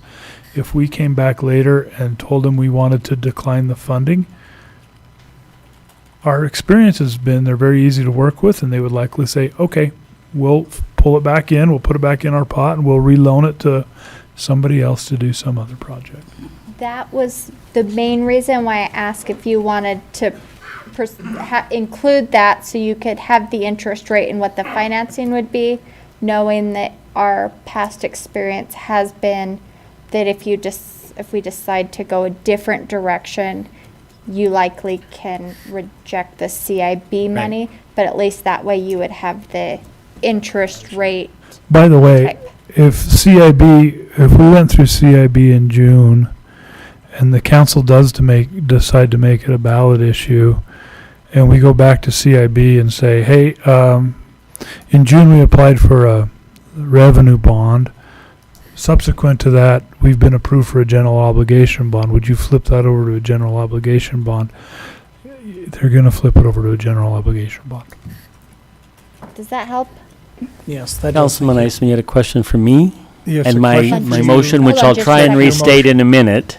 Because your motion, I think, says, okay, we'll embrace the proposal and cost estimate with the provision that we're going to continue to gather information Mm-hmm. and open all of these avenues, including discussions with CIB and others, and move all this down the road in parallel so that everybody's getting the information. We're getting all these firm cost estimates, including O&M and But revenue. nothing happens in my proposal till January, but if we want Yeah. to say November, we can say November. But See, I want to get through that's the only summer thing and I fall. take exception to is putting a January date on that. And perhaps instead, until so moved by Okay, the so council. hold on, pause. We actually have a motion, so I need to see if, But there has been discussion on the motion. there's And I'm discussion on willing the to motion. amend it's just that. if you get to the date part, we Right. need to see. Well, that's what Yeah. I'm trying to determine, because I want the motion, I'm hoping the motion will carry, but I want to make sure we're protected as a city and we have an opportunity to see what our summer and falls are going to be like. So I would modify that to, I don't know if the date is November 15th. I'll say November 15th. Okay, is there a second on that motion with the date of November 15th? No second, so somebody Okay, better. so the somebody- motion fails for lack of a second. Can I make that same motion then, except without the drop dead date? Something that we all mutually agree to, having seen all of the information, that we agree that we are armed with what we need to do to make a decision, yay or nay, to move forward or not. See, I want the process to continue. And I want it to continue unencumbered, this process of gathering information and everything else. But I don't want this process rushed, because there's so many unknowns out there. Agree with that? No, agree. That's why I'm not That saying a would be month from now. controlled by us, But we will control the timing based upon what we get. what information we What the get. motion is. Are you clear with what a motion is? So my understanding of the motion is to, Craig's motion. Mr. Isom's motion is to proceed, accept the architect's work, proceed with the architecture, proceed with the renderings, proceed with getting funding, proceed with doing the studies as outlined earlier by the council, which include operation and maintenance, profit and loss information, programming information, Needs assessment. needs assessments, all those things that you guys articulated earlier, to run them all in parallel, knowing that we're not really going to move on anything until we can bring all that back to you. And quite frankly, that allows us an off-ramp anywhere along the way. I will second that motion. Okay, so we have, The question, are you saying that if they vote yay, that you can add on more expenses? no. No. Looking for definition of expenses. Okay, that means so what the motion is, there aren't going to be any new expenses with this motion. We're going to do additional research to find out answers to all of the questions that have been raised tonight. Part of the questions have been the costs, what the real cost estimates will be. Part of that ties into interest rates and financing. So it will be looking at the interest rates that could be offered for something like this, because quite frankly, today we don't know. So it isn't incurring any additional costs that haven't already been contracted for. It's doing additional research that will then come back before the council so we can continue to proceed. And that's free research. It's No paying for any other thing. it's research No, by we've already entered into this agreement, so there's no additional money going for that, but we will expend what we've already budgeted. That's already been budgeted, okay? Yeah. So, okay, so we have a motion. And I did second it. So this is what's being voted on now. If it votes passes, it's not guaranteeing it's going to happen. No. It's going to get No. information. It's just getting, Bring it to the table this again. doesn't mean Yes. that there's a Correct. gym coming Correct. forward. This means none of that. This just means we're gathering additional information. And I'm 100% in Yeah. favor of that. We're No, I just wanna make sure I was just on trying, that page. yeah, we're just trying to get, Information gathering, then it'll be brought back to the table. yeah. Thank you. Absolutely, and that way we'll have more and more accurate information for everybody. Sure, Yep. my mind was right. No, thank you. And that was the original purpose of why this was on the agenda. Yeah, this was never on the agenda to say we're building a gym today. This is just to to let the council authorize staff continue on the quest to get more information. You guys answered my question. Okay. Appreciate you very much. Council, can I make just one comment? So to emphasize, we budgeted for the public several months ago. It's $280,000 to have a building architecturally drawn and designed, right? And we had the initial layout. So part of this approval. That's the Mark Wilson that we yes, keep with discussing. Mark Wilson. So for people that. from this point, to get you the level of information that I've heard the public mention several times, he'll actually follow through with the full engineering of this specific building design.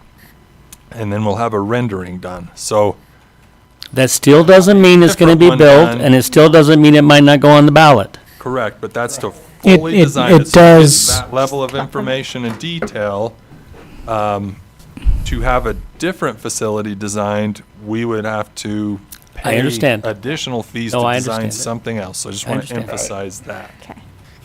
Jeremy Perry, so I just wanted to make sure I understand Mr. Bittman right. So you were saying that if you go for the CIB, there's still the, even if you do it in June, you still have the opportunity to say, we're going to put this on the ballot instead and do that? Okay, cool. Yeah. And CIB's way better with a geo bond than a revenue bond. Any bonding agency wants it, well, they want geo bonds. They're more secure. And so the motion that's on the table Motion, now, and we had it seconded by Councilwoman right, Hartley. and that motion includes a directive to city staff to apply for CIB and see what our options are. Yes. Okay. Okay, so, all in favor? But nothing moves forward until we all have all the information. Yes. All in favor? Aye. Any opposed? Aye. No. Okay, time out. Was yours opposed or for? I said You aye. said aye. Okay, it was like right as I was No, saying the I other said aye. phrase, so I wanted to. So 4-1, it passes. Okay, item number 6. Consider a resolution amending the city's personnel policy. So this was some amendments that we talked about last week, just clarifying what a full-time employee is, identifying a designee for Mr. Bittman if any sort of disciplinary action is appealed from a city employee. It also more clarifies. Pause for 2 how- seconds. Thank you so much to you all for coming and spending the time with us and being part of this process. Also, thank you guys for your time and listening to us. Yes. Thank you. Thank you. Okay, sorry. It also makes it more clear of how accrued leave is, how leave is accrued for full-time employees, so there's no misconceptions there. I move to approve the resolution amending the city's personnel policy. Second. All right, we'll start with Councilman Adams, Aye. Councilman Phillips, Aye. Councilwoman Hartley, Aye. Councilman Melling, Aye. Councilman Isom. Aye. Okay, that one passes 5-0. Consider resolution authorizing the city to pick up contributions to the Tier 2 Public Safety Utah Retirement System. This is the resolution that would allow us to kind of buy up the Tier 2, so they're at a 25-year, 50% retirement, instead of what was done in 2011, which was 25 years and 37.5%. 37 point, I don't know who gets the 0.5, why they, I'm not sure. anyway, it kind of I want brings it. public safety retirement closer to the benefit that they had before the recession. And there's how many of yours and how many fire? There's 20 one fire and. 23 police, 1 fire.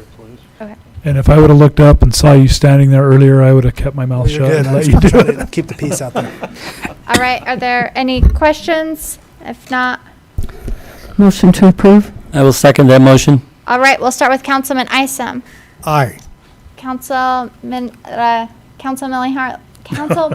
Melling. Let me just like combine all of this. Combine I'm looking at both these of two you. and these two. Yeah, like wow. Don't lie, she knows where we live. Yeah. Aye. Councilwoman Hartley. Aye. Aye. Aye. Thank you all very That much. was a struggle. Thank you. Thank you. Consider a resolution adopting the 2020-2021 tentative budget. In the context of all of our discussion about item 5, I move to approve the resolution adopting the tentative budget for our next fiscal year. I will second that. All right. I have a question on the motion. Yes. I just want to make sure, did we make those adjustments to the budget that we talked about last week? So I made the following adjustments. I changed the Karen share contribution from 6,000 to 10,000. Mm-hmm. Oh, thank you for We, bringing that. we have dispatch services from the county. They finally gave us an updated figure, so we have a $30,000 increase to dispatch services. Don't have a lot of choice. So we go through this every year. Dispatch is provided by the state of Utah in this area, and they dispatch for police, fire, ambulance. They do it for all the local entities everywhere in Iron County. Why this significant increase, do we know? It goes up. These tend to go up every year. We pay our proportional share for our police and fire services. The county gets a bill. UHP gets a bill. The So what cost was- to do it standalone for us has always been a prohibiting factor from us telling the state no. So what was it last year, so we know what it went from? Do you want to go through some Sure. of this? Sure. Darren Adams with the police department. So last year we paid $208,000, and this last year they added a full-time employee. That was part of the cost. So we gather 911 funds, which come every time someone calls 911. It's 71 cents. Used to be less. And that's gathered into a pot, and that's governed by the county commission. There's approximately $300,000 that sits in that account now. So as a consolidation board, which includes all fire chiefs, police chiefs, sheriffs, we meet quarterly and try to guide policies and procedures and negotiate rates with our dispatch center, which is governed by Department of Public Safety. We decided as a board last year to utilize those 911 funds to offset the cost. That was $78,000, which would have been spread out amongst all the consolidation. We bear the greater part of that because we use the most resources there. So we used the 911 funds last year, July to now, and voted as a consolidation to absorb that cost this year, July 1. It would have went up substantially more, but because of COVID-19, DPS decided to not give any increases to their personnel this year. And they've been a long-standing goal to try to get dispatchers from the starting wage of $15 an hour to $18 an hour, because they just can't recruit and retain people at that $15 an hour. And so that was not part of the budget this year as well. Initially, my estimate was $269, but because they cut those out and we're just absorbing that new FTE, that's the reason for the increase. Does that help? Yeah, Okay. yeah. Do you have the other items? So sorry, that was not 30, it was $32,294 to be exact. For that, we changed the gymnasium estimate from 5.6 to 6.2 million, and we listed that as being funded by a bond. In the TRT fund, we reduced the revenue and expenditures by $70,000. We will, at this point, intend to make a distribution to Shakespeare and Summer Games of $15,000 each from that fund. And then in the RDA, I adjusted the interest earnings from $5,000 to $25,000. It has no offsetting expenditure, it just goes into the fund balance. So those are all the changes from last week. Okay. Jason, clarifying question on the TRT, 30,000, the budget was reduced by 30,000 for the distributions to programs, which we discussed last year, but then there was also a $30,000 reduction in event sponsorship. Could you clarify what that is? Yeah, so at this point, we don't want to get too fancy about guessing what the impact on TRT will be over the next 12 months.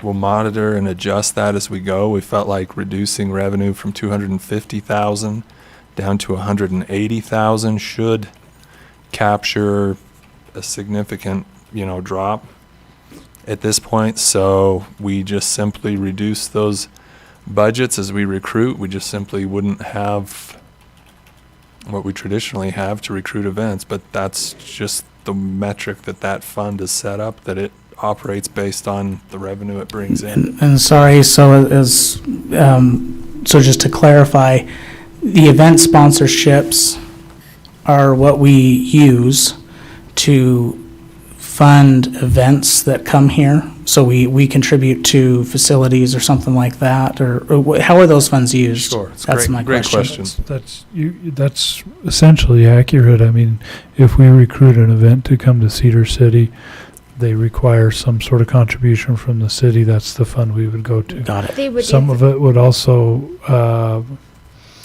the tree lighting ceremony that we did last year, the expenses associated with that would come out of that same line item. To what did we do last year? We bought the trees and the lights and the hot cocoa and the s'mores stuff. Oh, except for that didn't work because we had a blizzard. We couldn't put a fire pit in here. The fire department was kind of against Some of them, they require porta potties. Some they require a contribution. If every event's a little bit different with the rider of what they require from us.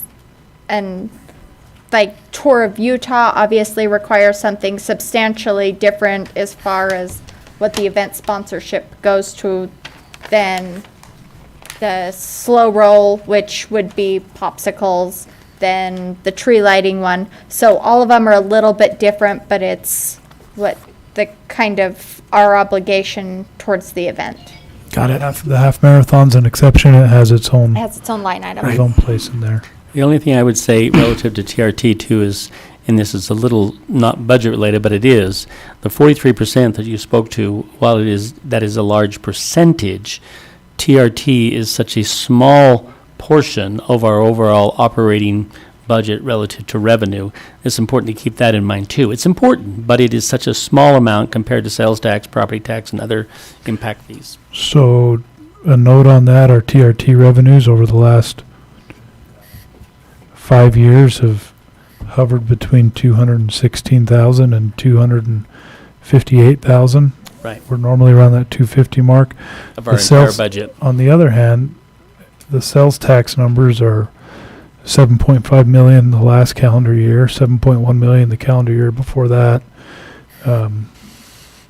Back in 2000 and, sorry, I can't read that, 15, there were 5.6 million. So they're a substantially more impactful piece of our budget picture. Okay. Do you have any other questions? That was it. So we have a motion, we have a second. This time we're starting with Councilman Adams, and you can all go in your own roll call. Aye. Aye. Aye. Aye. Aye. Thank you. And Do we need to We need- adjourn this meeting? oh, Are we going to go to RDA or MBA first? yeah, let's do RDA. So I move to adjourn this meeting and go into our RDA. Okay. I will second that motion. All in favor? Aye. Thank you. Thank you for letting me step out of line. Yeah, you owe me Thanks, for that Tom. one. I do. And please get here promptly enough to sit in the Somebody right bring me a spot porta potty. next time. Exactly. I thought we were gonna go I to didn't have closed that session. there. I was gonna run out. I'm get behind this. How are you, Kelsey? That one threw me off not That was having very the. articulate. I normally always have like my RDA and MBA agenda so that I can. There you go. I was going to say you weren't Remind social everyone from one distancing, to another. but it's okay because you're family. Yeah. And then And today if I they did. put a date on If it, you're then it infected, would you're already totally infected. eliminate it from going on the ballot. Scott, why Yeah. I opposed the date is because it would totally eliminate the option of putting it on the ballot.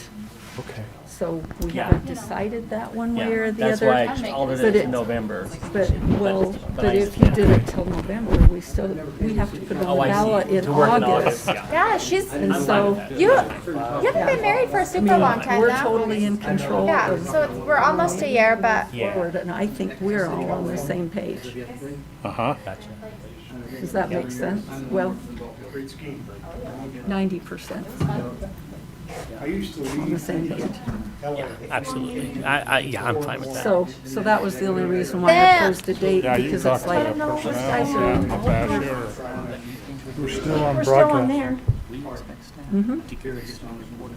Yeah, you Well, I can come hope in he and talk wasn't to insulted. That's Natasha. not And then I came right in and About it. repeated Mhm. it, Yeah. because I wrote them all down. Yeah, Then we don't know. I guess we're taking a break.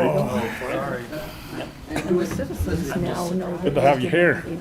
I mean, I guess he was outside, but Why isn't the guy that this is? I gotta conduct, but I'll maybe be back. I know. This might take a couple minutes to download, so you got a minute. Renan, you're awesome. Reading all of those minutes. That was a lot. And I only found one. And I'll send it to you tomorrow. There you go. Maybe it's the same one as this. Well, it's, I mean, It leaves Huh? us plenty of flexibility to move forward, gather more information. right, and I get that. Two mistakes? I My think gosh. one of my biggest concerns there is That's going in your eval. the CIB issue. That was actually It's due by the everything end else- of the month. but the Oh, yeah, yeah. I Yours think is done, to the actually. public, So is yours. if we're proceeding, especially with the loan application process, You got me with him. it doesn't really look like we're I stopping. hated doing that. I hated doing that. Right. Evaluations. Yes. You're meeting down, sitting down, and talking to them. I have some that are really easy. And we, We could, I guess, we could right, and we, we could get estimates, like 2.5% to 3%, but even that, is. Your goal is to be happy? Retire, happy person, Shit, you got a lot of work to do. It's, until we get bids, it's not finite. Oh, are we live? Right.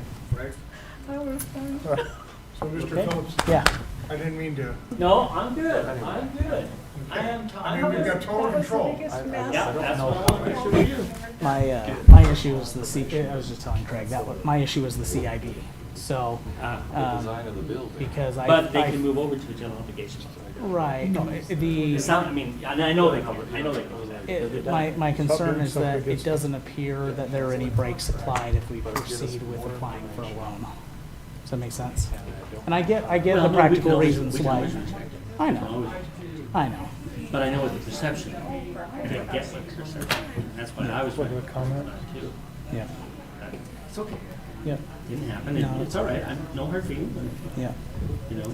It's hard because We just have to, I mean, if we keep talking about emails to today, when I was saying I was gonna bring these. You don't want to cut them off. I just said, it's important that we all. just making things, because that's not. There's no tax increase proposed on any of these.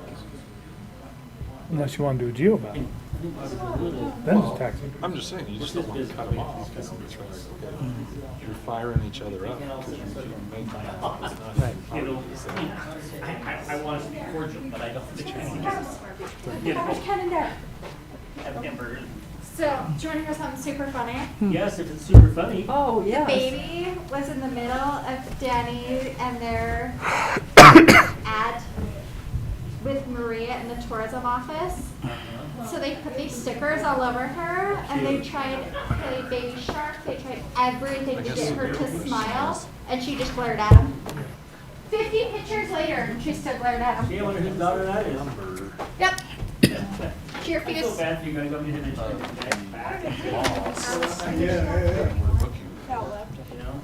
We just Are need you to get ready? Front and center, you're the, Yeah. you're the ones we like to show off. You and Tyler are the, Really comfy. you're the heart of the council. They're so cute and So comfy. you and Craig, the beauty of the council, that's why we got you up front, where everybody can see you. Oh, we are RDA. Oh, weird, like Robin, you were in charge $19-20 of. million a year without, Why was I trying to like? without profit. So what metric? Baby started on fruits last night. It's a big deal. So Jason got to feed her tonight with that. SEAL team starts right. right now. It's your turn. So much you said, if it's more than X, then. Oh, where am I? What am I doing here? RDA. No, I know. Just the tentative budget. I just- All right, we'd like to call the redevelopment agency meeting to order for May 27th, 2020. We have an item on the business agenda to consider resolution adopting the 2020-2021 tentative budget. changes. Yeah, sorry, I mentioned in the prior meeting, so I just increased the interest earnings from 5,000 to 25,000, and then that will just go into the fund balance, but Is that based on the comments that Councilman Hartley had last week? yes. Okay, thank you. And my overlooking of that, yes. Okay. any other I'd make a comments? motion to approve the resolution adopting the 2021 tentative budget for the RDA. I'll second that. All in favor? Aye. Aye. Gotta- Roll call. Yeah, I gotta do a Oh, roll call. excuse me. Trying to wake up here. Sorry. Okay, roll call, starting with Councilman Melling, Aye. Councilman Isom, Aye. Councilman Phillips, Aye. Councilwoman Hartley, Aye. and Mayor Wilson Aye. Edwards. Okay, thank you. So Okay, do we need to move to adjourn this RDA meeting and go to yeah. Second. All in favor? Aye. Aye.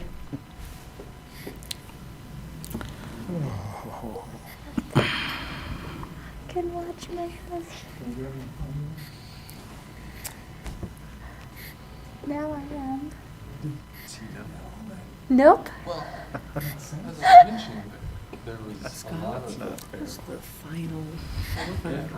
He's doing so good.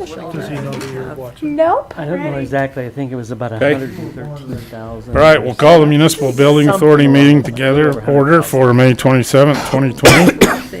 Have an item on the business agenda to consider a resolution adopting the 2020-2021 tentative budget. Again, We've made no alterations to the prior. Then I move to approve that budget. Second? okay, roll call, beginning with Mayor Edwards over there. Aye. Councilwoman Hartley. Aye. Councilman Phillips. Aye. Councilman Isom. Aye. Councilman Melling. Aye.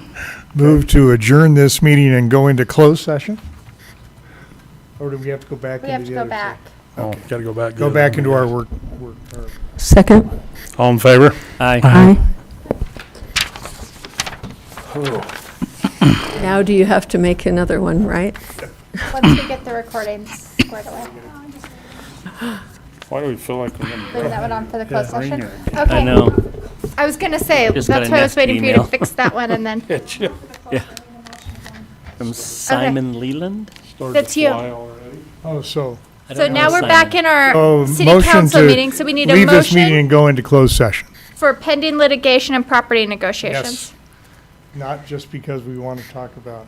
I would second that motion by Councilman Isom. Okay, we need a roll call, starting with Councilman Adams, Aye. Aye. Aye. Councilman Melling, Oh, aye. Aye.